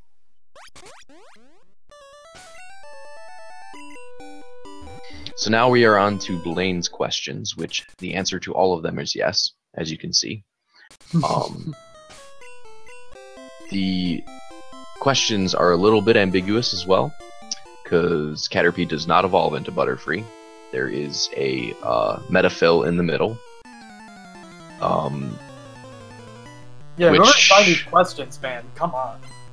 I Caterpie believe does not evolve into somebody's... Butterfree. Was it you, or maybe it was somebody else that said that in Fire Red, those questions are actually... That question is actually changed. I would not know. But Okay. there is another interesting thing of a red and yellow difference, where in yellow there's much less lag on these text boxes. You can see Snorms has to pause for a long time after that last text box clears. Yeah, there's a lot less lag, as well as it doesn't go through the first spiel every time. It just goes right to the question after the first question. So Blaine's Gym actually takes much longer in red than it does in yellow. Yeah. Basically the only example of a place where there is more lag in red than in yellow. Mm-hmm.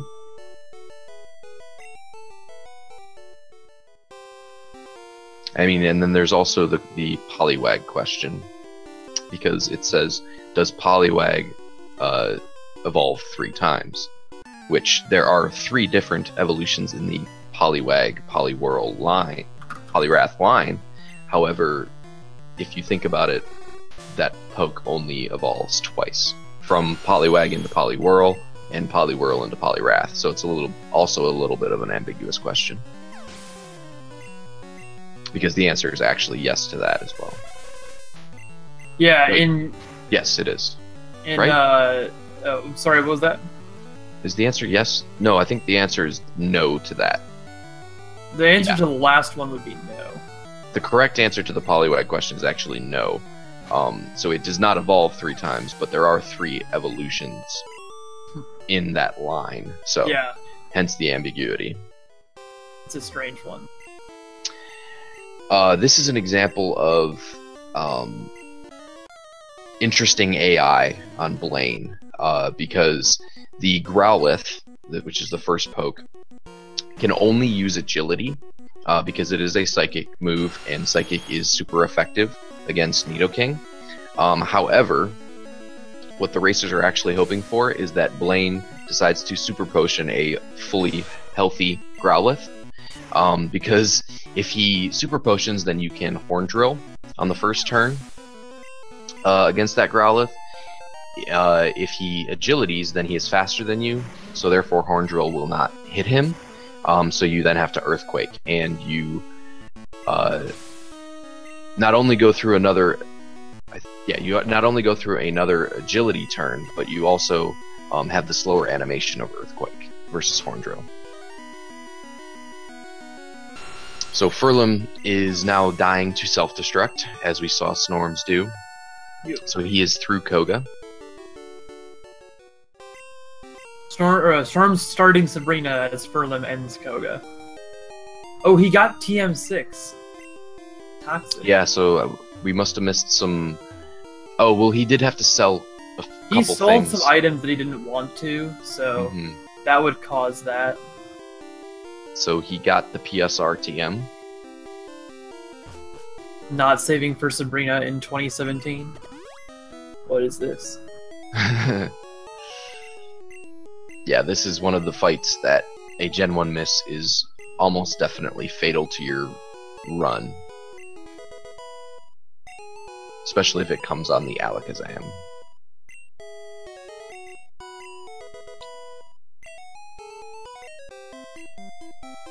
Not paper guy.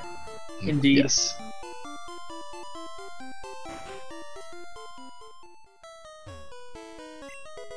And the reason you want 20 items in your bag, starting with the time when you go into Koga's gym is so that you do not receive the TMs from each of the gym leaders.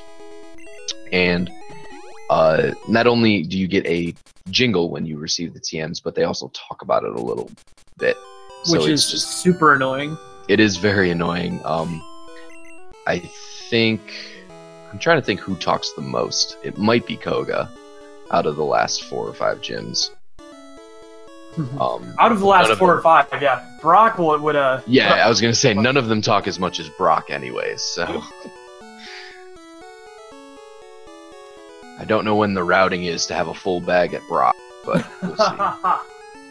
Oh yeah, well, just wait, just wait. So Snorms is now in Giovanni's gym, where he defeats this cool trainer, and he will be coming up to black belt, and I believe saving. Yes, he is saving for black belt. This is the fight I was talking about earlier, that because you are in such deep red bar, a karate chop crit from this first Machoke will kill you, and you are pretty much forced to either set up or try to hit a range on this Machoke. You can also see Storms going up in his menu to save, instead of going down to save. That saves 1 input to get to the save. If you are just in your bag before saving, it is better to go down, because it's a few inputs down.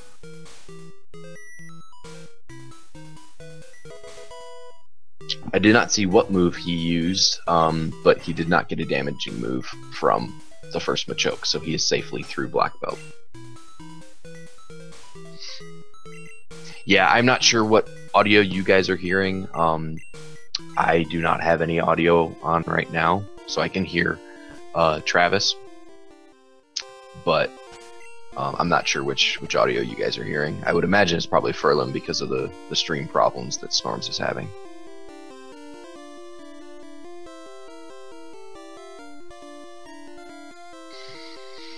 And there's some side Geo, flashing that awesome hairline that Geo has. As Furlim is getting through Cinnabar Mansion right now.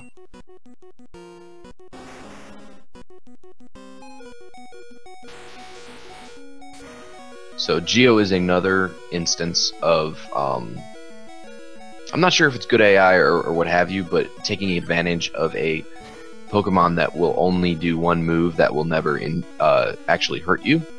Because we will get to the Rhydon, which is the last Pokemon that Geo has, and he will only use Fissure as an actual move, or Geo can actually guard spec on the Rhydon. Yep. But Fissure will not hit Nidoking because Nidoking is faster, and the 1-hit KO moves of Fissure and Horn Drill only connect if the using Pokemon is faster. Yeah, so just so you guys know, the guy you just talking was Osu Blue Book 128, and I am Ty Kevin 83, and we are your commentators for the run as it comes through to the end of the race.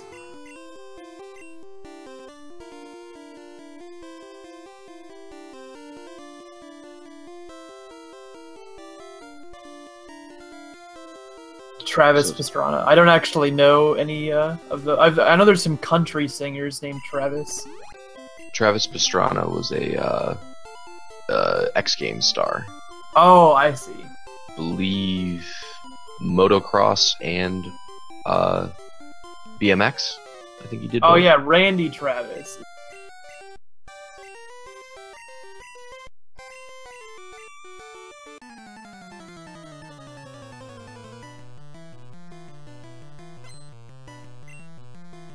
Yes, Teckle, I see that the spreadsheet does say that I am OSU Blue Bach, but I am OSU Blue Buck 128 as it shows on your screen. AKA Bloob, AKA Osu. Yes. The first 3 letters of my screen name are not for the tappy game, Osu. However, I will answer to Osu, as so many people call me that anyways. They're actually for the Ohio State University, because I am an alum. Storm's managing to retain that red bar. Very few things able to cause that to go away. Yeah, you set on this Viridian rival fight. You set up on the Pidgeot, which once again will only use agility. So you set up your X accuracy and X speed. Then you Blizzard the Pidgeot and the Rhyhorn, and you Thunderbolt the Gyarados, Earthquake the Growlithe and the Alakazam, and then you use one Horn Drill on the Venusaur, leaving 5 left because you use the PP up to get it to 6 for Lorelei.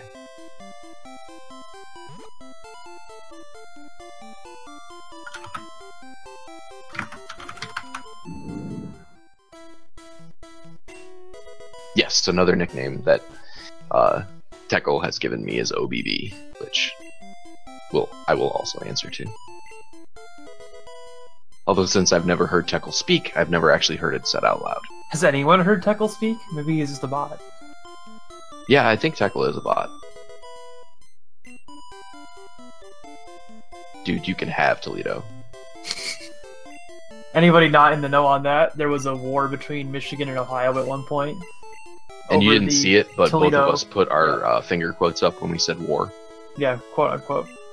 There were like 0 deaths or something.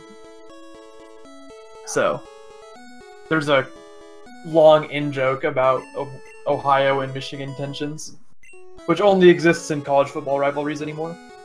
Mm-hmm. Yeah, the war was all about the seaport of Toledo, or the lake port of Toledo. The very well-known, world-renowned seaport of Toledo, Ohio. So Snorms is going through his badge checks before getting to Victory Road.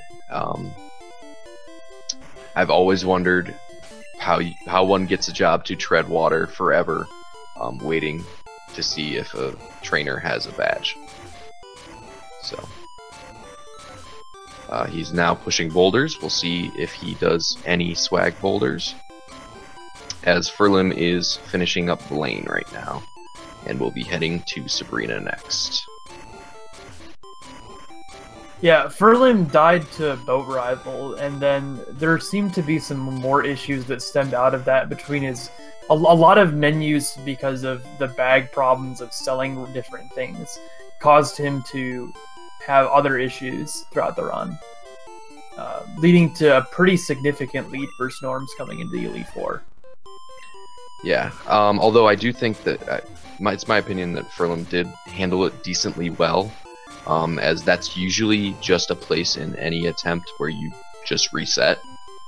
If you do die to Boat Rival, I think he's recovered pretty well, that being the case.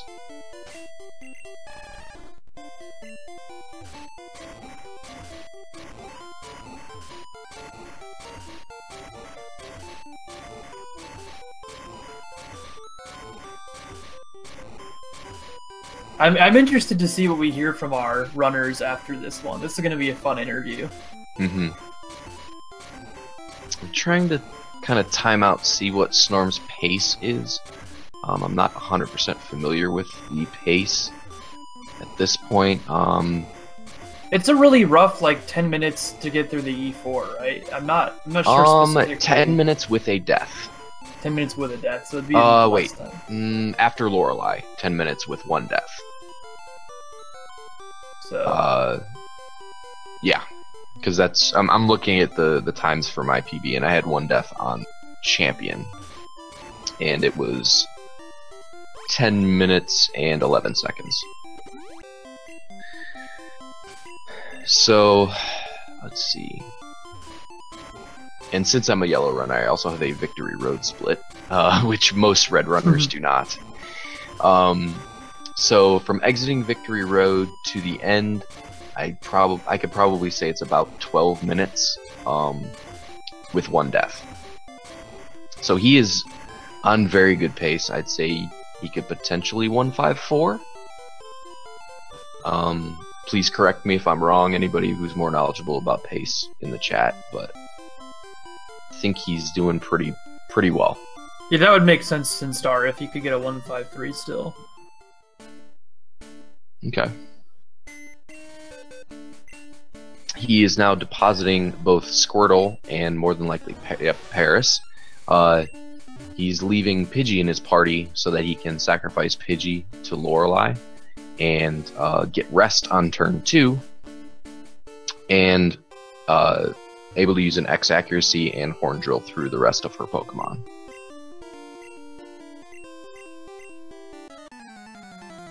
Yeah, interesting how it's not such a great idea in yellow to do the swap there with Pidgey. Yes, in partially red, because you're very not often in red bar. Also, in red, Dugong is 100% to use rest on turn 2. In yellow, it's only 80%. So there's the rest, giving him the turn to set up, and he will Horn Drill through. So Furlim gets X attack from the black belt, so he is safely through without a death to Geo.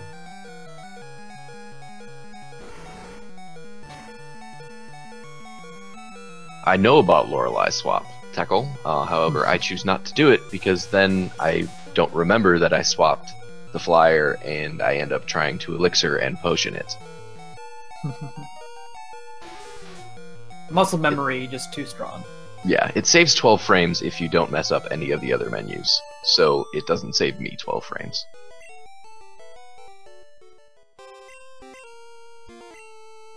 So he is through Lorelei. I believe he will probably save here. He will elixir and save. He does save for Bruno, interesting. If you get slam crit, you are dead. That is the only way to die to Bruno.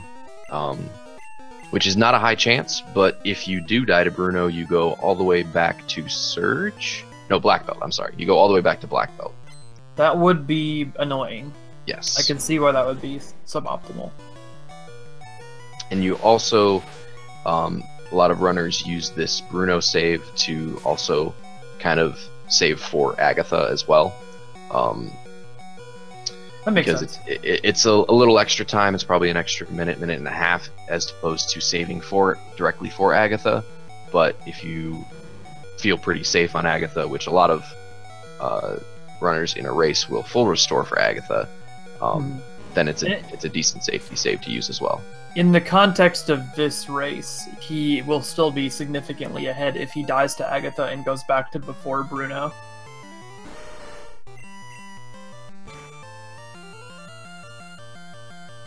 Yes, that is true, Tuggle. If you did not save for Bruno and you die to Bruno, the better way is to black out and buy more X accuracies and go through the E4 again. That would be probably faster than actually going back to Black Belt. Storm's opting to full restore for Agatha also, which will make him pretty safe. The other option here would be to use one Super Potion, which makes you safe for one Nightshade, and could get you back into Red Bar for the rest of Agatha. But it's a little riskier if you use X Special, because you cannot tank 2 Nightshades. The two options are X Speed, which is what Swarms is doing, and he gets Hypnosis. That's annoying. You X Speed on the first Gengar, then it makes Blizzard not arranged to kill the Golbat. However, if you hit a Blizzard, it gets the Golbat into heal range for Agatha, so she can use a Super Potion, which then you can Thunderbolt that, and it makes you faster than the last Gengar. If you X Special, this Blizzard is not even a range to kill. As you can see, he got the Super Potion, which is the optimal turn from Agatha. Blizzard is 100% to kill with an X Special. However, you do not outspeed the last Gengar. Which is a problem for a race. Very big problem. A little bit. However, the last Gengar is actually less trolly than the first Gengar because it does not have Hypnosis and it still has Dream Eater. Oh, that's interesting. And it has Dream Eater, Toxic, Confuse Ray, and Nightshade.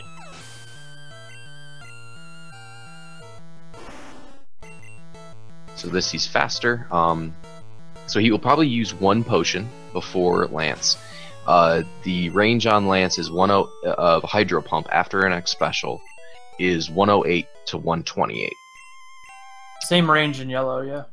So he will probably potion here to 135, giving him, if it does not critical, I believe, guaranteed red bar for the rest of Lance. Only problem being that he could die to, or actually no, I don't think he could die to Missing Blizzard. The way that the red. No, he will not AI die works. because the 3 pokes that you Blizzard are the 2 Dragonairs and the Dragonite. Both Dragonairs will only use Agility. Yes. And Dragonite will use Agility or Barrier. Which would not be a problem. Nope. In yellow, he will Blizzard the hell out of you.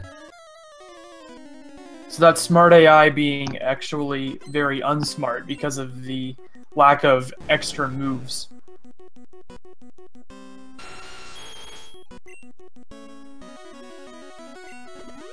There's the X special. Here's the Hydro Pump. Hit. And there it is. So he gets a 111 roll, which is about a mid roll. And he will have... That's actually really good health, because he will keep red bar throughout, and he will not be dead to 1 wing attack non-crit from champion. So he might choose not to heal for champion. The range on wing attack after an X speed from Pidgeot is 20 to 24.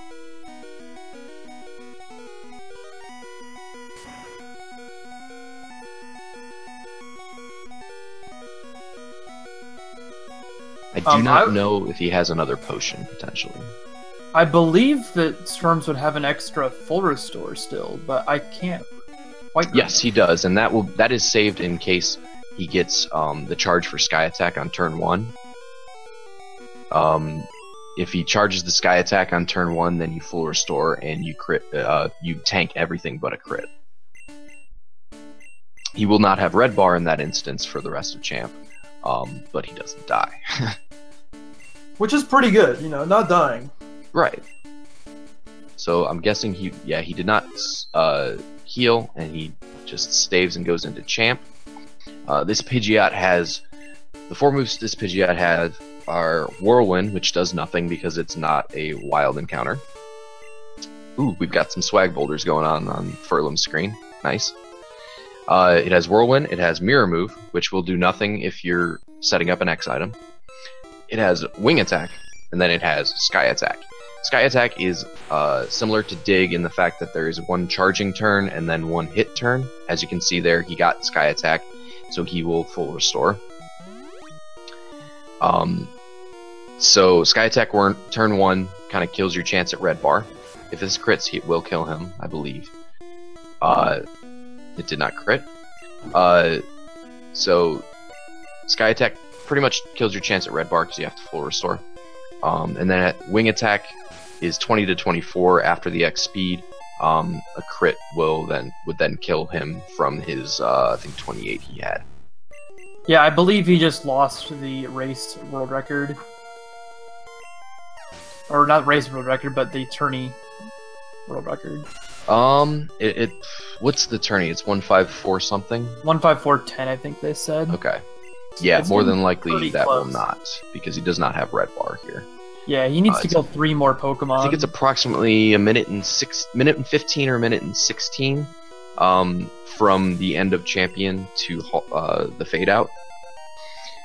So let's see, it'd be 1. So if he doesn't, so he'd have 4 seconds to finish Champion. So he will not have the best time in the tourney.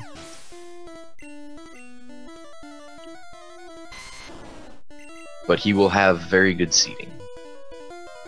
As long as he beats Shuru.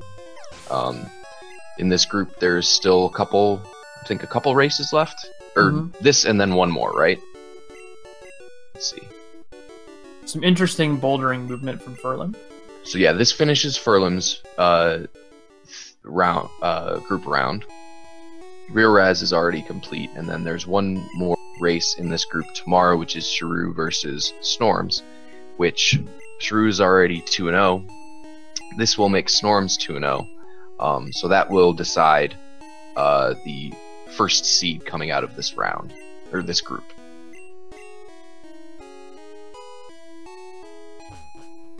Yes, Snorms cannot lose the race effectively at this point. except for a blue screen. Which he probably, depending on how fast his computer boots up, he could probably still win. Yeah, he could probably get through at least 2 more restarts on his computer and be okay.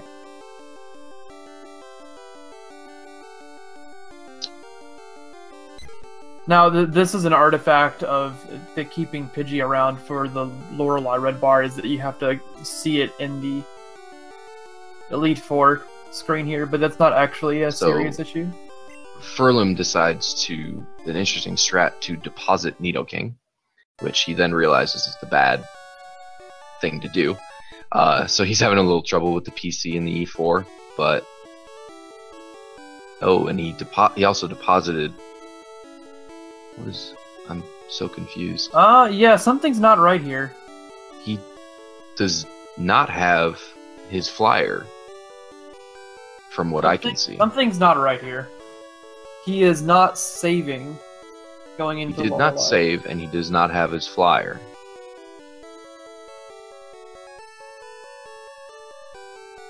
And this is not Gen 2, so depositing Nidoking does not heal it, I do not believe. Yeah, this is... Yeah, he's dead. Yeah.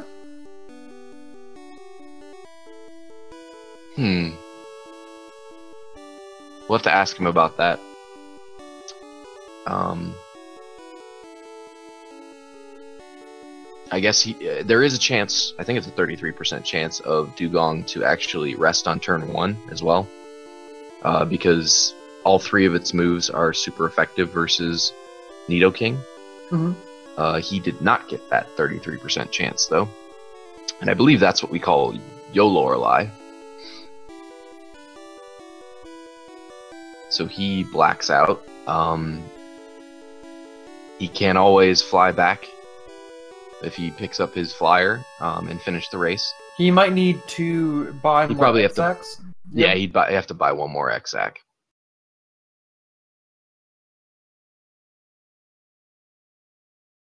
He says in chat, I was going for Yo-Lorelei, but PC trolled me. So, yeah. Yes, Snorms, you messing up that Nidomanip did cost you Reki. Either Snorms or Furlim, if you guys want to hop in, we'd be happy to talk to you about your races. We'll see if Furlim officially goes for the forfeit, or if he... I don't believe he would be going to finish at this point, from how long he's been sitting in Celadon, but... His tournament is over, I believe. I don't... because he is now 1-2, and both Snorms and Shiru are 2-0. So he would not be able to sneak in as a 2-seed in his group anymore. But yes, thanks to both of the runners for competing, and congratulations to Snorms for the win. Okay, I think I can...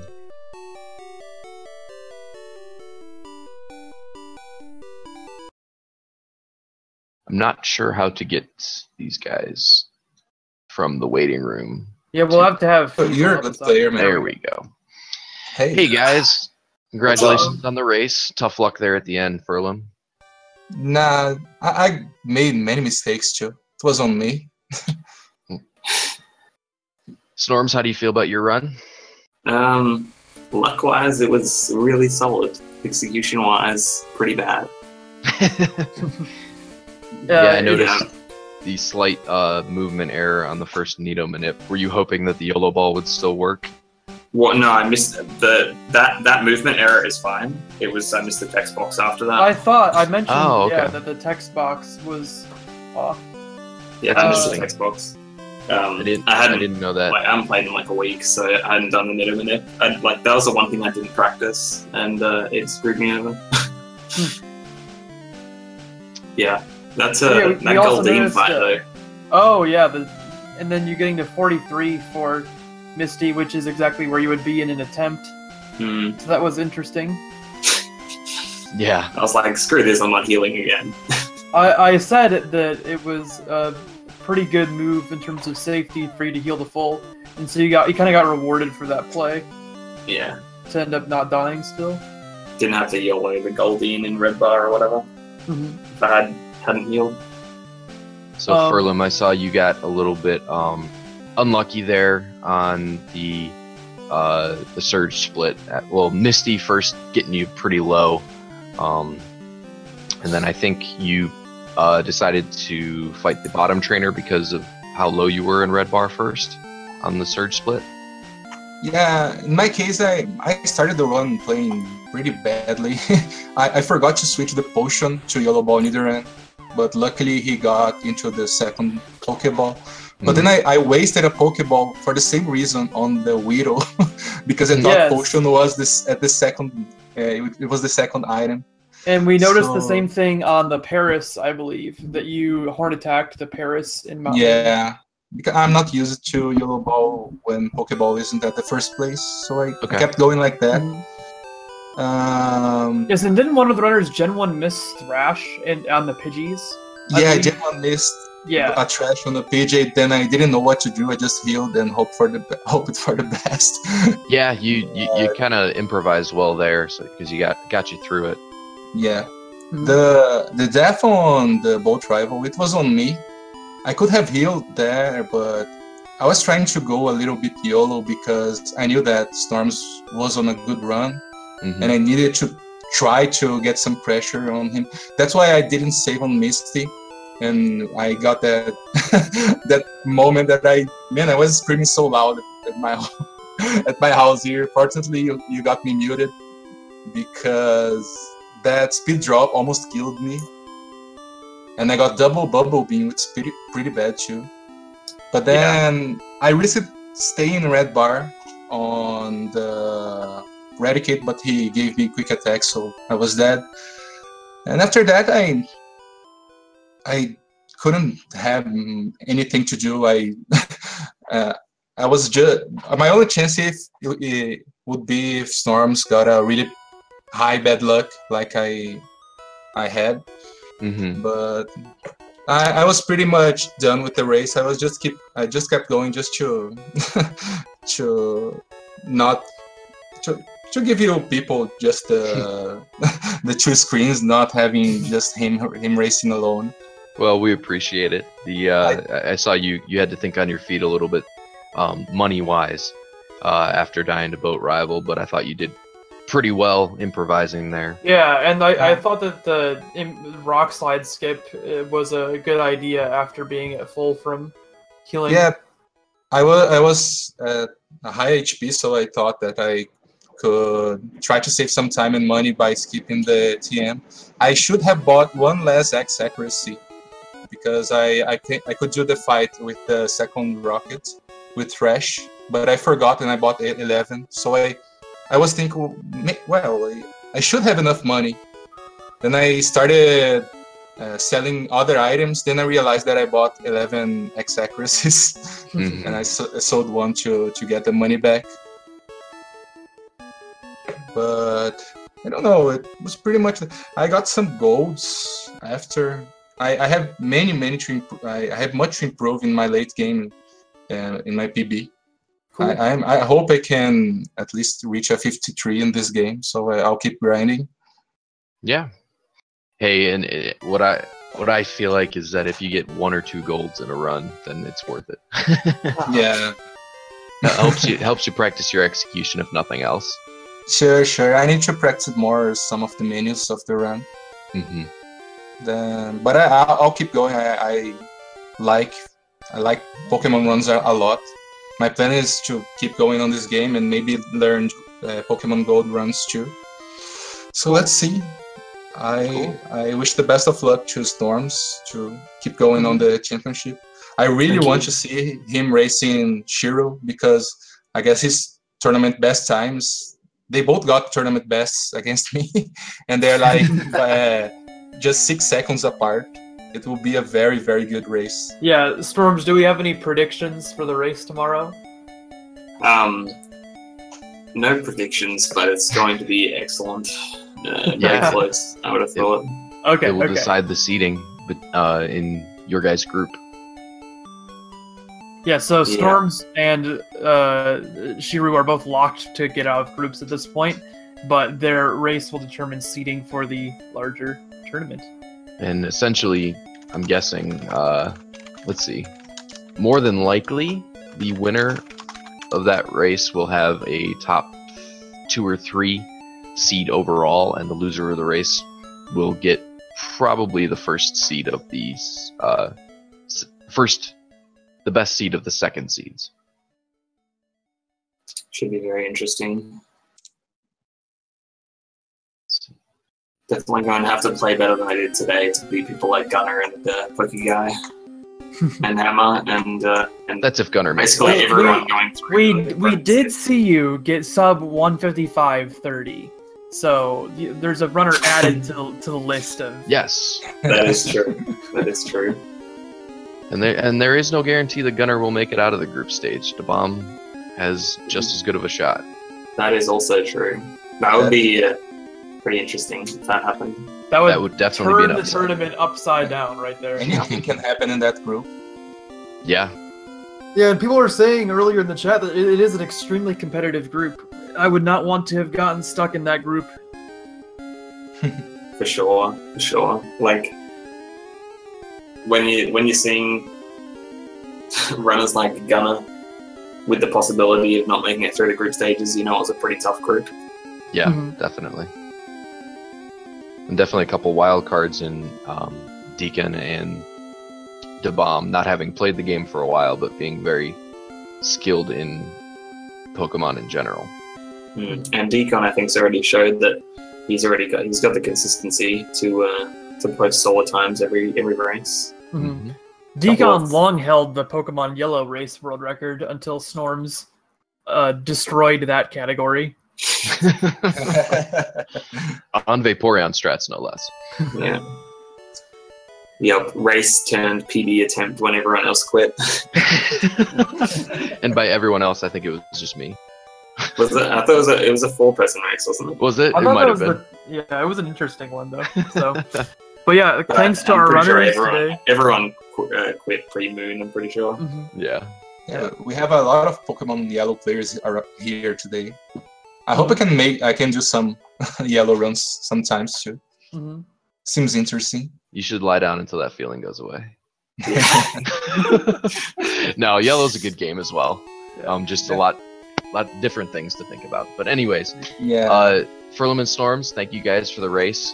Snorms, congratulations on cinching that you will move on to the next round. And good luck in your race against Sharu. Furlim, definitely some good points to take out of the run.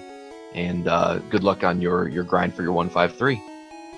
Thanks, man. I hope this game gives better luck to me sometimes because it's been hard these days. But thanks everyone for the opportunity to play in this tournament. I hope there's more in the future, and I'll come back more with the game more practiced. I hope.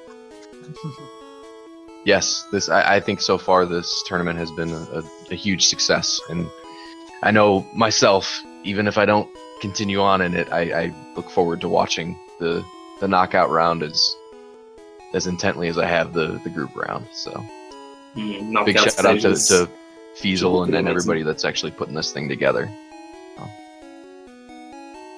Yes, thank you to the tournament organizer.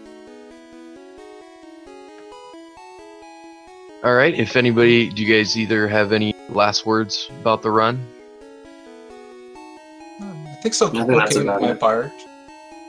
Nothing to say anymore. Okay. I have to get some lunch here and talk to my Brazilian friends that are restreaming the race in Portuguese for me. Thanks, guys. I love you. You have a native language restream. That's awesome. Snorms, do you have anybody restreaming in Australian? I think Wester might be restreaming my race, but because he's always short for content kappa. All right, well, thank you guys, everybody, for hanging out. I am OSU Blue Buck 128. And I'm Ty Kevin 83. Thanks again to the runners. Thanks for the organizers. And the next race is, let's see, about, what is that? 6.5 hours from now, a little less than 6.5 hours from now, between Tanari and Kutara. And that will be on Speed Gaming 2. Yes, the same channel you are on right now. Yep, so stick around the next 6 hours and you'll be able to see. Yeah, we've got a jam-packed weekend. This was the first of 3 races today, and we've got 4 more races tomorrow. So, hope you guys stick around. All right. Bye. Thanks, guys. Bye.